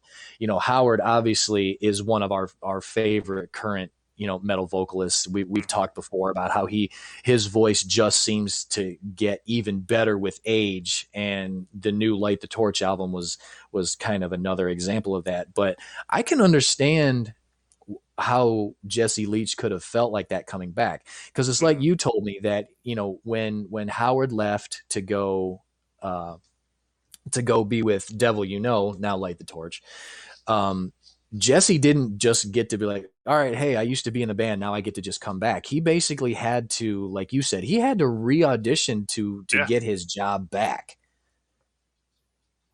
Yeah, a lot of people don't know that Howard left too because the touring and stuff that they were doing with Killswitch was affecting his blood sugar levels, and he was Yeah, diabetic, so that's why he yeah, had to leave. It wasn't any animosity with the band. I mean, it was another health issue, but I mean, he did do what 4 albums with Killswitch, I believe. I think so. So Yeah. yeah, so I mean, he was the biggest part of Killswitch's discography. So uh, so yeah, I mean, actually, that's why Jesse got hired back was because the one of the songs that they did was "End of Heartbreak," and that was one of the songs they made the people auditioning sing, and Jesse did it, so good in his own way. That's what they Hmm. said. They said he did it so good in his own way that they said, "Oh man, we got to hire him back," which is cool. I mean, it's good that they didn't have to. Uh, go with someone they didn't even know.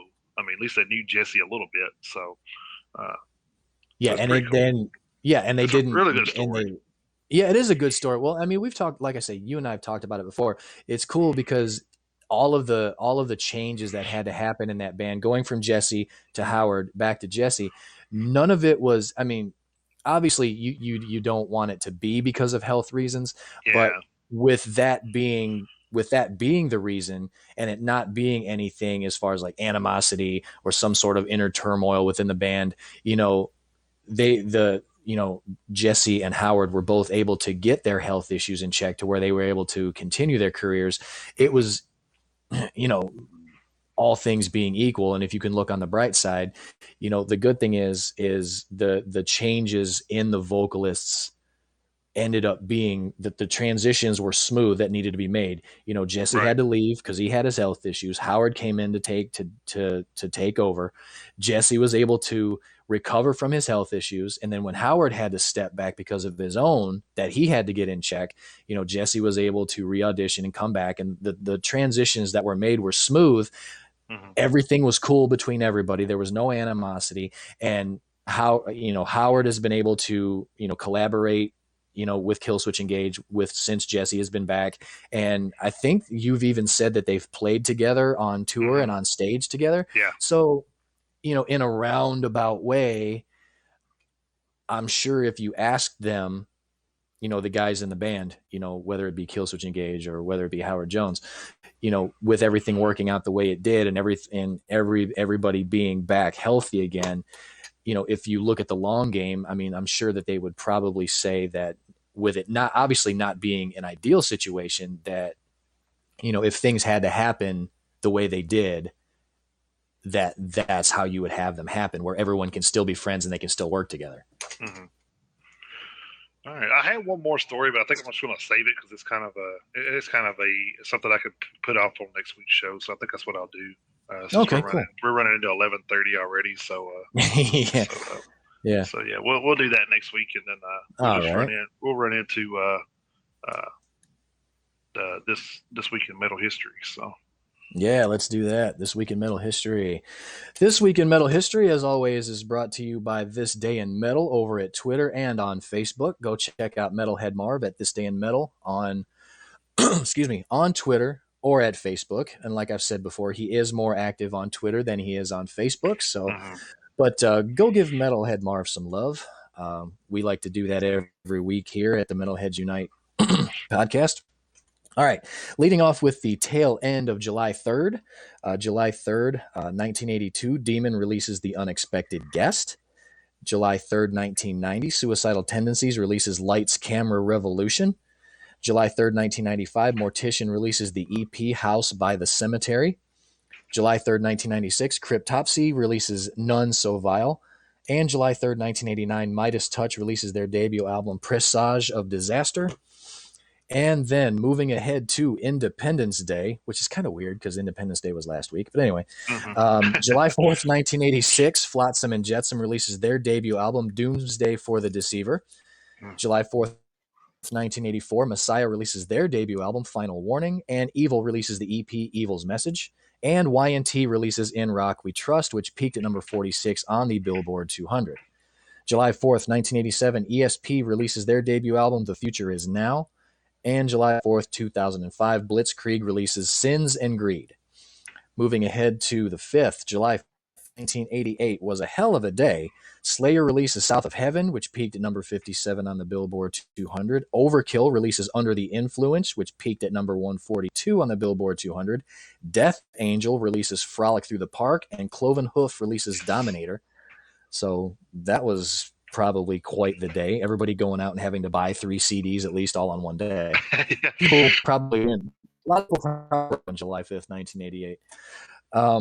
July 5th, 1984, Metal Church releases their self-titled debut album. July 5th, 1989, Virus releases Lunacy. July 5th, 1995, Vader releases De Profundis. July 5th, 1986, Original Sin releases their debut album, Sin Will Find You Out. Moving ahead to the 6th, July 1986, Purgatory releases their debut album Tied to the Tracks, and Quiet Riot releases Quiet Riot 3, which peaked at number 31 on the Billboard 200, and Barren Cross releases their debut album Rock for the King. July 1983, Culprit releases their debut album Guilty as Charged. July 1988, Vengeance Rising releases their debut album Human Sacrifice. July 1999, Rat releases a self-titled album, and Mortician releases Chainsaw Dismemberment. Sounds like a fun weekend. Yeah. July 1987, Razor releases Custom Killing. Moving ahead to the 7th, July 1984, Helix releases Walkin' the Razor's Edge, which peaked at number 69 on the Billboard 200, and Icon releases their self-titled debut album. July 1998, Crowbar releases Oddfellows Rest. July 1985, Abattoir, I think that's pronounced, releases their debut album Vicious Attack. July 1988, Necrosis releases their debut album The Search. July 2009, Megadeth releases the single Head Crusher, and Born of Osiris releases their debut album A Higher Place. July 1992, Dream Theater releases Images and Words, which peaked at number 61 on the Billboard 200. July 2008, Blaze Bayley releases The Man Who Would Not Die. July 1986, David Lee Roth releases his debut album Eat 'Em and Smile, which peaked at number 4 on the Billboard 200. July 1987, Toxic releases their debut album World Circus, and Faster Pussycat releases their self-titled debut album, which peaked at number 97 on the Billboard 200. July 2010, Blind Illusion releases Demon Master. July 2007, Orden Ogan releases Gunman. July 1999, Pessimist releases Blood for the Gods. And July 1995, Sinister releases Hate. Moving ahead to the 8th, July 2014, Judas Priest releases Redeemer of Souls, which peaked at number 6 on the Billboard 200. And Steel Prophet releases Omniscient. July 1994, Halloween releases Masters of the Ring, which peaked at number 23 on the German charts. July 1992, Edge of Sanity releases Unorthodox. And July 1986, Talon releases Vicious Game. Moving ahead to the 9th, July 9th of 2013, Butcher Babies releases their debut album Goliath, which peaked at number 112 on Yes. the Billboard 200. Witch Cross releases Axe to Grind, and King Cobra releases King Cobra 2. July 9th, 2001, Ensiferum releases their self-titled debut album. July 9th of 1986, Chainsaw releases their debut album Hell's Burning Up. And July 9th of 1991, soundtrack for Bill and Ted's Bogus Journey, music from the motion picture is released. And the only thing I have so far for today's date, July 10th of 2000, Exciter releases Blood of Tyrants. So I'll probably have some more that I'll find after the show today for July 10th. I'll lead off with those next week, but those are the historical releases from July 3rd to July 10th. Over to Awesome. you, my Awesome. friend. All right. July 4th of 1990, Paul Stanley from Kiss sustained a neck and back injury when he was involved in a car crash in New Jersey. I guess it wasn't extensive enough to write a song about, like Detroit, Right, yeah. but 4th of July 2000, a man fell 80 feet to his death during a Metallica concert at Ravens Stadium in Baltimore. I did not know that. That's actually crazy. I didn't either. I'm sure alcohol may have played a part in that, Probably, yeah. or an altercation, one or the other. Maybe he was through. Yeah. Well, that would probably would have been the case if it would have been in Philadelphia. Yeah, maybe. But I don't know about Baltimore. Who knows? 4th of July 2007, former laboratory worker Devin Townsend admitted to a court in Albuquerque, New Mexico, of stalking Chester Bennington, lead singer with Linkin Park. Townsend used U.S. government computers to obtain his personal information, accessing Bennington's email account and mobile phone voicemail. The court was told how she traveled to Arizona solely for the purpose of trying to see the singer and monitored Chester Bennington's voicemails as a means of trying to locate where he might be eating. Um, man, that's some strange stuff there, man. Yeah. Them damn, was it Chester Bennington and Chris Cornell? Man, they had their share of stalkers. Yeah, they did. July 4th, 2012, Bottoms of London announced that Freddie Mercury's black and white Harlequin stage costume had sold for £22,500. Don't remember how that alternates into U.S. dollars, but anyway, it's a lot of money. At their That's a lot. entertainment memorabilia sale, the Harlequin costume was one of Freddie's most recognizable stage designs, which he wore at a number of high-profile concerts in the 70s. Also, a pair of Freddie's ballet pumps exceeded a pre-sale estimate of £1,500 to £2,000, selling for £4,000 to an overseas internet bidder. Freddie had worn the white leather ballet shoes during Queen's legendary Hyde Park performance in 1976. Makes you think that a $1,500 Ramstein hoodie isn't that expensive, I guess. Well, that's true, but I mean, you also have to. I guess you kind of have to adjust for inflation, but still, that's actually yeah. that's actually a good point in the grand scheme of things. Now that you July mention it. Yeah, July 4th, 1982, ex-Black Sabbath lead singer Ozzy Osbourne, at the time was 33. He wedded TV host Sharon Arden, 29, in Maui, Hawaii. And though the Osbournes were born. Yes, they were. July 6, 1973, Queen released their debut single, Keep Yourself Alive, in the UK. And get this, the track didn't even make the charts. Imagine that. Wow. Yeah, that's like I one of would the not things. have guessed that. Yeah, that's the only reason I put that in there is because I was just amazed that it didn't even chart. I was like, That's crazy. July 7th, 1989, it was announced that for the first time, compact discs were outselling vinyl albums, which was, you can see that. I wonder if cassettes were doing any better, though, at that time, because, I mean, we're talking about the 80s, so Yeah. it was more of a cassette tape era. Yeah. July 7th, 2003, Darkness released their debut solo album, Permission to Land, which topped the UK chart for 4 weeks. 5 singles were released from the album, including I Believe in a Thing Called Love, the most successful, reaching number 2 in the UK singles chart. The band won 3 Brit Awards in 2004 in response to the album: Best Group, Best Rock Group, and Best Album. They also won 2 Kerrang Awards in 2004 for Best Live Act and Best British Band.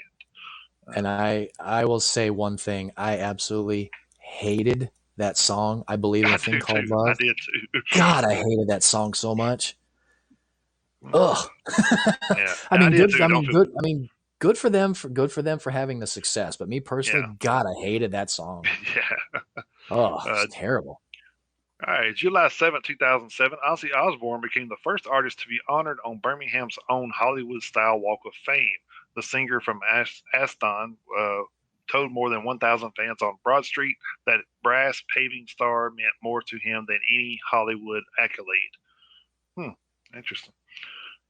Uh, July 8th, 2004, Mark Persglove, known as the world's biggest bootlegger, was sentenced to 3 years, 6 months in jail by Blackfriars Crown Court. Persglove had built up a 15 million pound pirate CD empire by bootlegging live concerts of some of the world's biggest stars. So All he right. only got 6 months for that, though. It was kind of, figured Yeah, that'd be a I'm lot gonna, longer for. yeah, but I'm gonna look up 15 million pounds is 20,853,735 dollars. Gee, I knew it was more, in Yeah, U.S. dollars, but I just didn't know how much more. So I had to know. yeah, because everything's in pounds on here for some reason. I don't know why. Yeah. Uh, So yeah, I'm, almost $21 million. that's crazy. Yeah, And they, it and, is. and they didn't take any of the money from him, so he still got that money, even though he was. Oh, I'm sorry, 3 years and 6 months in jail, but still, you, I think I could do 3 years, 6 months in jail, knowing I still got $20 million waiting on me when I get out. So, Exactly. Yeah, I think I could too. Yeah, I think July I'd make 9th, that trade. right? July 9th, 2015, Phil Rudd, drummer with AC/DC, was sentenced in New Zealand to 8 months house detention for drug possession and making threats to kill. The court heard how Rudd had fired several employees after the failure of his solo album, Head Job, in August last year, which was 2014. Rudd had also called one victim saying, "I'm going to come over and kill you." His sentence would be served at his beachfront uh, home in Tauranga, with Judge Thomas Ingram warning he would be face jail if he breached the conditions. Uh, July 10th, 1989, David F. Pearsall, age 18, from Manchester, New Jersey, was charged with theft after stealing a guitar at a concert in Riverfront Park belonging to Richie Sambora of Bon Jovi. Man, there was a lot of thieving in the news. I Jesus. and I actually, yeah, you're right, there is, but I actually remember hearing about that. Yeah. So thieving and, And I think he actually got his guitar back too. bootlegging and all that. Yeah, I think he I did. think he Yeah. got it back. Yeah. Yeah. So, Well, if they all right. caught him, then yeah, I think he would have got it back. But Right. Yeah, that was all the news stories I had for this week in history. So if we it was want to still, hell, move, that was a decent amount of news though. yeah, it was it Yeah, was it was it was pretty good. So I and mean, I quite could a have bit, added it. I could have added and some other stuff, but I was like, yeah, quite a bit of stuff actually happened on Independence Day, which is kind of weird. You right, figure yeah, everyone would have kind of laid back and doing their own taken it thing. easy, Yeah, yeah, but no, there was actually a lot more. There was a lot more stuff that happened on July 4th than I would have thought. yeah, Oh, well, yeah. So July 9th was the birthdays this week. I had like 5 or 6 birthdays on the 9th, that's true. and then the 4th was all the news stories. That's what I thought That's that too right. when I was writing this stuff. I'm like, man, that's a lot of news for you know.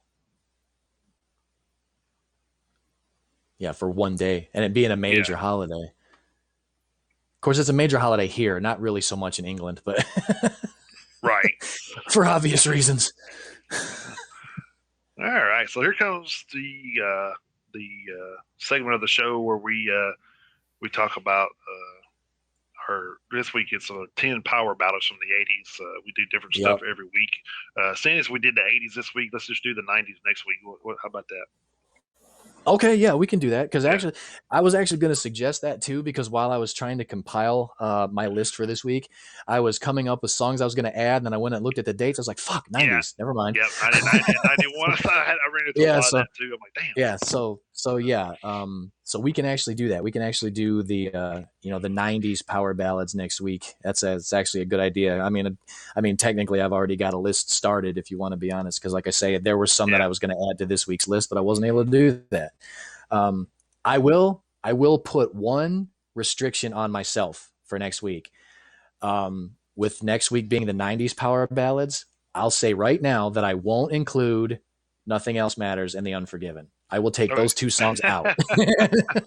Because if I add those two songs, that'll be the third list that they will have been on. So I will do that. I will do 10 other '90s power ballads besides those two songs. I will put that restriction on myself. All right. With that being said, I'll go ahead and I'll lead off. Okay. Again, these are in no particular order. We did decide to knock it back to 10 for this week, which again was harder than you would think to knock it down to 10. But leading off for me, I had "Home Sweet Home" by Motley Crue from 1985. I had "Alone Again" by Dokken from 1984. I had "When the Children Cry" by White Lion from 1987. "Nobody's Fool" from Cinderella, 1986. Ooh, "I that's good. Remember You" from Skid Row, 1989. "Carrie" by Europe from 1986. "Heaven" from Warrant from 1989. "Still Loving You" by the Scorpions from 1984. "Every Rose Has Its Thorn" by Poison from 1988. And then I had "Close My Eyes Forever," the Lita Ford and Ozzy Oh, Osbourne that's a good duet one. from 1988. Man, that was So good. so that Actually, that was actually, my that was you're my not gonna 10. you're not gonna believe this, but like I think I got at least four of the same songs. It's Oh like, no, I can kind of believe it. uh, I can kind of actually, believe it. actually, like a lot of the songs, with some of these bands, I always kind of like you said Warrant to Heaven, or did you say Heaven? Yes. Yeah. So that wasn't my favorite from the album. I actually liked Sometimes She Cries better. Hmm. So that was one of my picks. But yeah, I was just and I didn't put the years down. I apologize, but Oh uh, no, that's fine. That's fine. uh, Motley Crue, "Home Sweet Home" was also on my list. Tesla "Love Song" was on my list. Yeah, that's a Uh, good one. Skid Row, "I Remember You" also. Doc and "Alone Again," which you had as well. Hmm. Def Leppard, "Bringing on the Heartbreak," which was one of my That's favorite a great songs one. from Def Leppard. Yeah. Kiss, "Reason to Live." I'm not a big Kiss fan, but I always liked that song. I think I only own a couple of Kiss records, and "Hot in the Shade" and "Revenge." I think is two of my favorites that they put out. So uh, Winger, "Headed for a Heartbreak." Uh, It's a good one. then I had, of course, Warrant, "Sometimes She Cries." I also had Wasp, "Forever Free." Vinnie Vincent, "Invasion," "Love Kills." And then I also had Scorpion, "Still Loving You." So Yeah. actually, I think I wound up with 11, but I was I just now counted that. And I said, damn, I think that's 11. Leave it to me to not be able to count. Shit. I was trying to actually do the right thing and still mess Yeah. it up. Yeah. Your list goes to 11. Oh, But again, wow. but still, again, we pretty much say it every week, because I mean, it would be weird if we each had the same 10 songs. But that again, that's why we started doing this, because Right. it just goes to show how many great songs were actually out there, no matter what the theme, of the list ends up being. Because I mean, you inadvertently went to 11, which is fine, but we both had there were four songs that we had were the same, which Yeah. means that there were, 14 in total that upwards of, weren't. yeah, there were 14 total that weren't. So, and then there were songs obviously that both of us missed. I guarantee you there are, because I mean, Oh, yeah. I got done with my list, and there were two songs that I was gonna include, but I didn't, because I'm a fan of Journey. I love Journey from my childhood, but I also don't consider Journey heavy metal at the same time. Right. But when you consider Open Arms and Faithfully, those were two of the songs that I would have included. But personally, I Mm, don't consider Journey heavy metal, even though I right. am a fan of theirs. So I kept those two songs off the list. But a lot of people might have included those, and they would have been okay to do that, because it's their opinion. But for me personally, I decided to leave those songs off on purpose. But there, I guarantee, like I mean, hell, Angela or Susie, I mean, they may have 10 completely different songs than you or I or Oh yeah. anybody out there listening. They may have a completely different list than ours, which is another reason why we like doing these. Hmm. Yeah. Yep. So next week we'll do the '90s. Should we up it to 15 since it's the '90s and that was like the big, decade for power ballads? Um, you know what? Screw it. Why the hell not? We'll go with 15 next week. Because, Yeah. like I said, I had 18 and I narrowed it down to. I thought I narrowed it down to 10, but evidently it was 11. But you Okay. know, All right. Well. All right. Yeah. Sure. We'll go 15 yeah, you go and 15, I go 16, and then. right. Yeah. Yeah. Yeah. Oh my Okay. god. All right. Well. All right. We'll up it to 15, and I will make a slight revision to my restriction. I will try to keep Nothing Else Matters and The Unforgiven off my list. If we're expanding it by 5, I won't make any promises, but I will make a concerted effort to keep those 2 songs off the list. Nah, well, hey, if they're your favorites, they're your favorites, man. It's like Oh well, no matter how many lists they show up yeah, on. So yeah. Like I've said before, The Unforgiven is my all-time favorite song, hands down. all right, well, let's move into album reviews. We won't Which actually have to rush through these this time. Even though well, I mean, we got 10 minutes, so we might have to yeah, a little bit, but yeah. No, I so think we got plenty of time. yeah, I did. I did. I'm gonna go off with this one first. I did a domination campaign. Never heard of the guys. Evidently, it's a offshoot. Sorry, from the Tasmanian death metal band Psychroptic, which I've never heard of either. But evidently, they are very very popular in the death metal world, which we don't do a lot of death metal stuff. So uh, Yeah. I did find the vocals on this album like really really horrible. I'm sorry. I'm like usually I don't give because I expect a lot of the. It wasn't what I expected of death metal. I guess I should say it was more of a. It almost sounded like a bad Randy Blythe impersonation. That's how bad it was. Oh, that's Yeah. that's yeah, So that's no good.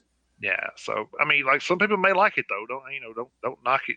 Just because I don't like it. But that was just Right. my personal Exactly. opinion. Uh, the new this was the first album from the Domination Campaign project. So it was 8 songs, 29 minutes, 49 seconds. And like I said, man, I tell you what, there was one song. Oh my god, which one it was now? I think it was Onward to Glory or Death Before Dishonor. I don't remember. One of the first 2 songs. The freaking beat to that song. Oh my fucking god, dude! Like I'll have to play it for you. It's just Okay. like yeah, man. I was just like, oh my god. And then he started singing and fucked it all up. Uh, yeah. But but man, that freaking beat, dude. It's something like it's yeah, man. It was just so damn good. Uh, but yeah, so I wasn't really impressed. I'd probably go just down the middle with it, 2.5 horns, just because of the beats and stuff in the songs were like really really awesome. Just couldn't get over the vocals, man. The vocals were pretty horrible. Um, Yeah. now let's see.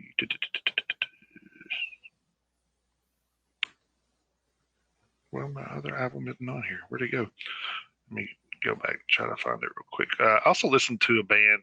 Actually, they had been around for a while. I didn't know a band called Hardline, um, and it looks like they've had uh,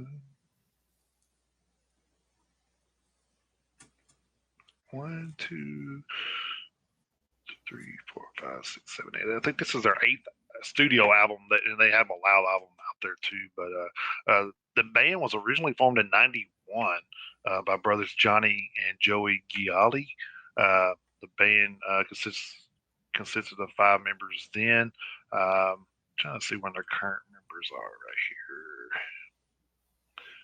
Current members are Johnny Gialli, Alessandro Del Vecchio, Anna Portalupi, Mario Percadani, and Marco Di Salvia. So apologize, I probably butchered some of your names, but I apologize. So it was really this album was it looked like it was the first one that they did in a while. Actually, looks like they took a 7 year hiatus from 91. They were together 91, 92, then took a hiatus till 99, then till 2009, and then they got back together in 2011. So they've been off and on for a long time. But anyway, it was definitely a 80s type band feel, of course. Being in the 90s, firehousey type band. Not bad, but not real great either. It was kind of what I think I told you was kind of cheesy. Yeah, a you lot did. of a lot of yeah, Yeah, you said it was a lot of cheesy. yeah, a lot of stuff was kind of cheesy. Of course, back then cheesy was good. That's true. But yeah, wasn't like really big fan of the album. Trying to see here, it was 11 songs, 49 minutes, 38 seconds. So, but yeah, it was definitely not one of my favorites. I still probably just take this one right down the middle as well, like a 2.5 out of 5 horns. Wasn't real big on it. So, Yeah. and then I listened to one more. I'm gonna try to look this up because I think there was a kind of another one of those.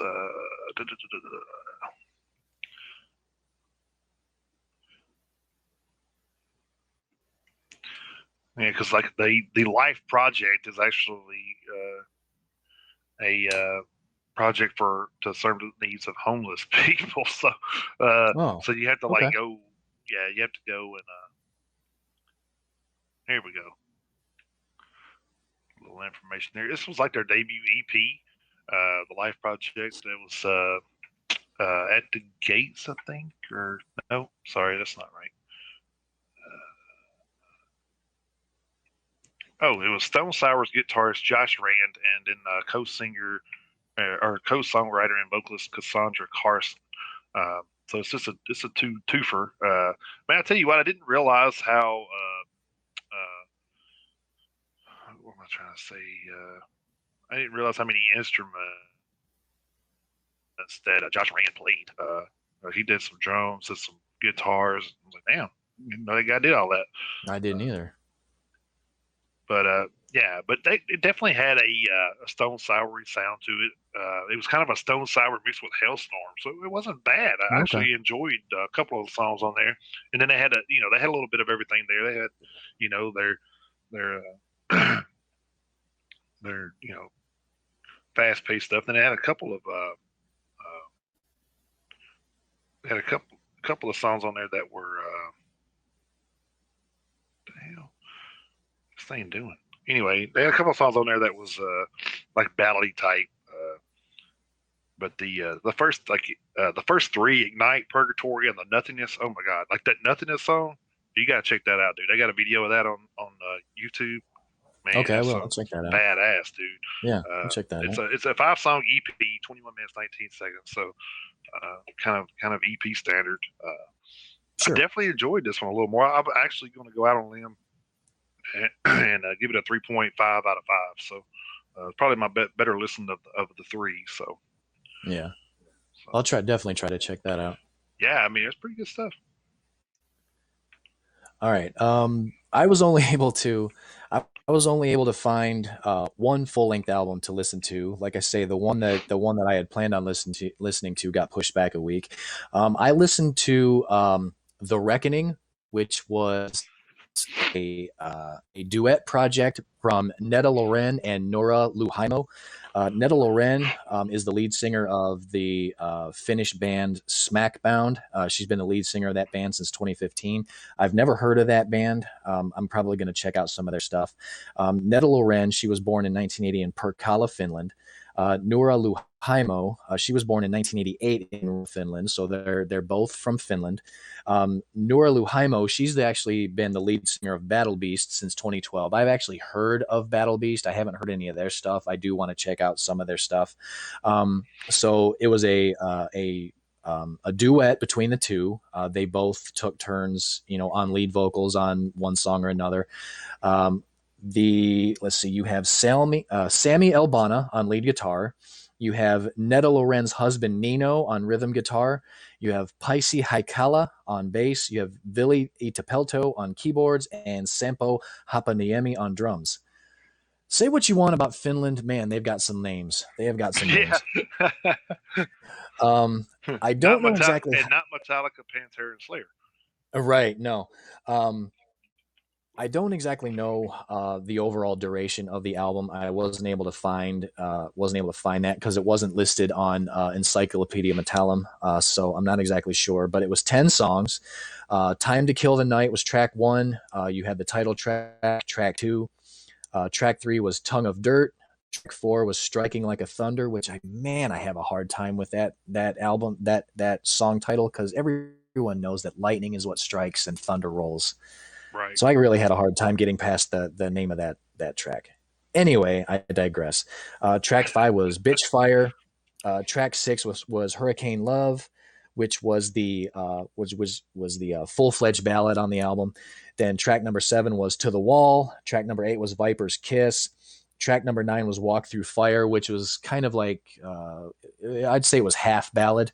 A little more up tempo than "Hurricane Love," which was full-fledged ballad. Basically nothing but the dual vocalist and piano accompaniment. And then track number 10 was "Dancers of Truth." I'm going to give this one 3.5 out of 5. I really enjoyed this album. Like I say, I had never really heard anything by either one of these two vocalists. So it was kind of a surprise to listen to the two of them sing together. They both have kind of the same vocal style. Nora Luhaimo, she goes a little bit more aggressive vocally on a couple of the songs, but clean vocals throughout from both of them. Really good, heavy, straightforward guitar riffs. A little bit of a power metal element throughout the entire album, with the exception of the two ballady type songs, but straightforward, in your face, heavy. A couple of the songs have a little bit of the mysticality to it, thanks to the keyboard accompaniment. So you get a little bit of that in there too, it's not overdone, which is good because sometimes you can go a little overboard with the keyboard. But the songs where the keyboards are present, they're in the background. They add a little bit of that element that needs to be there, but it doesn't overpower the rest of the music. So overall, yeah, I was considering that I hadn't heard anything from these two women before. They worked well off of each other. And I think it was a good 3.5 out of 5 horns for sure. Something I'll probably keep and listen to again. I would probably suggest that everybody go give it a listen. I would probably say that this is what if I was to give a comparison, I would probably compare it to Hailstorm and Pretty Reckless if they were heavier. Gotcha. Probably what Hailstorm and Pretty Reckless should strive to be, in my opinion. But but that's just me. But yeah, it was a good album. It was a surprise. Having not heard anything from either one of them before, it was a nice surprise. Yeah. I always like the nice surprise ones. Yeah. Yeah. All right. So real quick before we head out for this week, next week, July 16th of 2021, this is the list of the upcoming releases for this coming Friday. Leading off with Big City with Testify. We have Bulb with Moderately Fast, Adequately Furious. We have Cognitive with Malevolent Thoughts of a Hastened Execution. We have Heaven and Earth with V, and I'm assuming that's the Roman numeral 5. We have Inner Stream with Stain the Sea. We have Marta Gabriel with Metal Queens. We have Ophidian 1 with Desolate. We have Paradise Lost with At the Mill. That's a CD DVD combo. We have Resurrection Kings with Skygazer. We have Shadows Fall with Of One Blood, and that's a vinyl re-release for them. I actually have that CD downstairs. It's a very good album if you haven't heard it. We have Space Chaser with Give Us Life. We have Times of Grace with Songs of Loss and Separation. We have Yes. Vandor with On a Moonlit Night. We have Vuna with Atropos. We have Willow with Lately I Feel Everything. We have Wizard Throne with Hypercube Necro Dimension, what that is. And we have Wormwood with Archivet. I think that's how they pronounce that.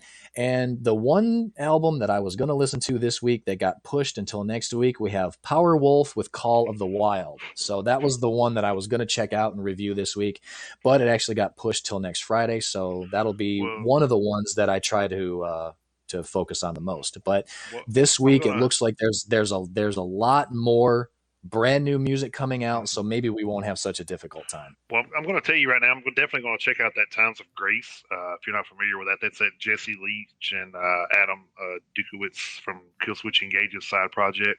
Uh, Oh, that's why that sounds so familiar. Okay, yeah, yeah, all right. yeah. So I'm definitely going to check that out. The two songs I've heard so far are pretty damn good. So uh, looking forward to that too. So yeah, we got a Well, awesome. couple of good ones. Have got a couple of good ones next week. So Well, maybe it won't be good. so hard to find something. Yeah, uh, yeah. Maybe both of us will get more than one. Where I was able to just get the one this week, so maybe right. we'll both get to do multiple reviews next week.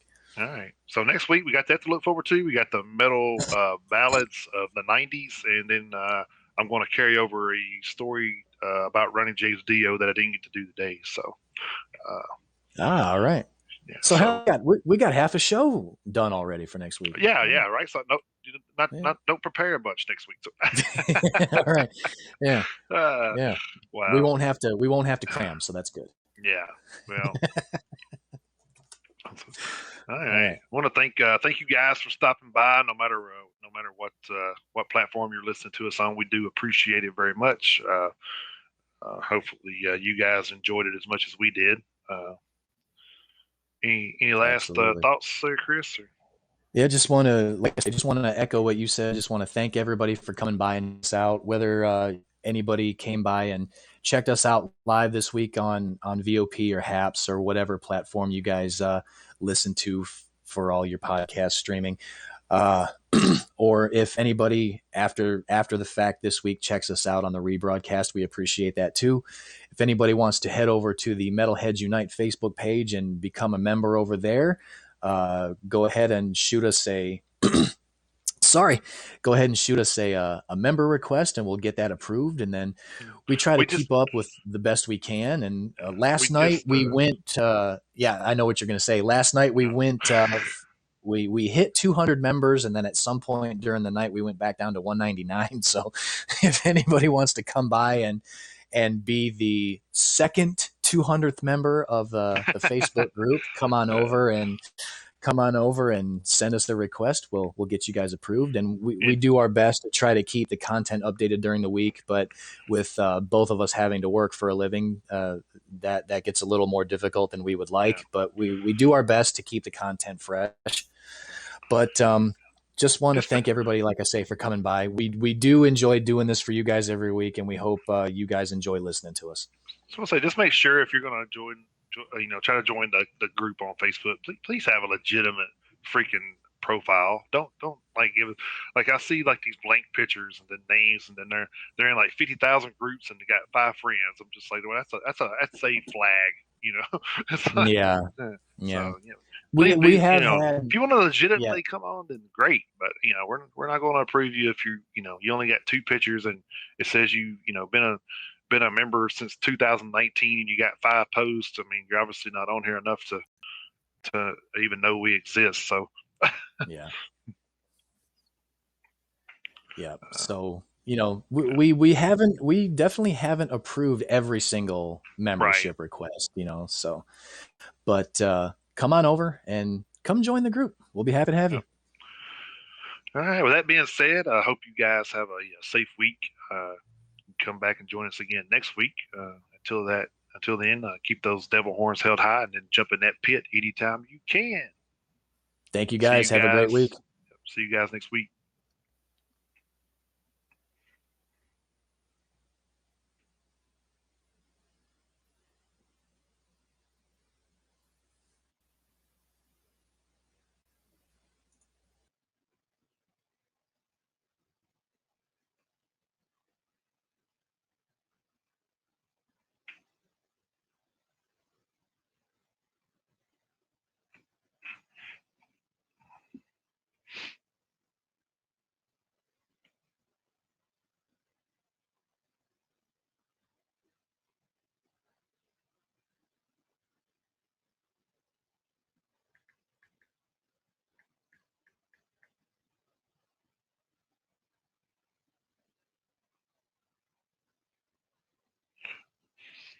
Or not.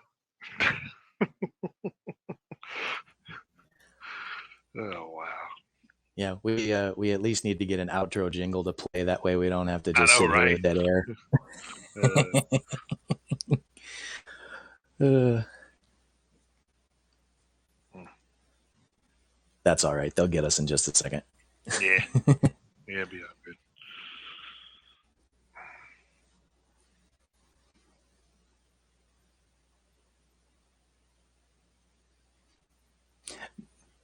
Did you were talking about that Life Project song? Is Hmm. there? You did say there was a video of it on YouTube.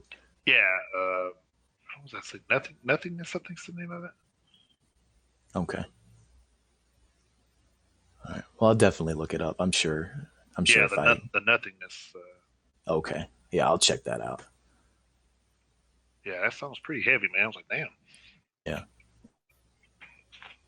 And then what was the name of the song you were talking about by the Domination Campaign? The one that had that really good beat at the beginning of the song? I can't remember. It was one of the first. One of the first ones. Uh,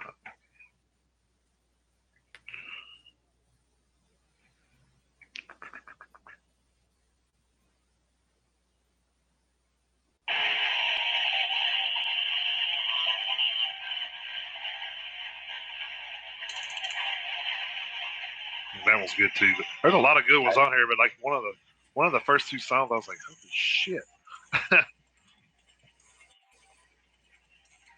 Yeah, I was actually trying to download that Domination Campaign album. That was one of the ones that I was going to try to listen to, but I wasn't able to find it anywhere. So,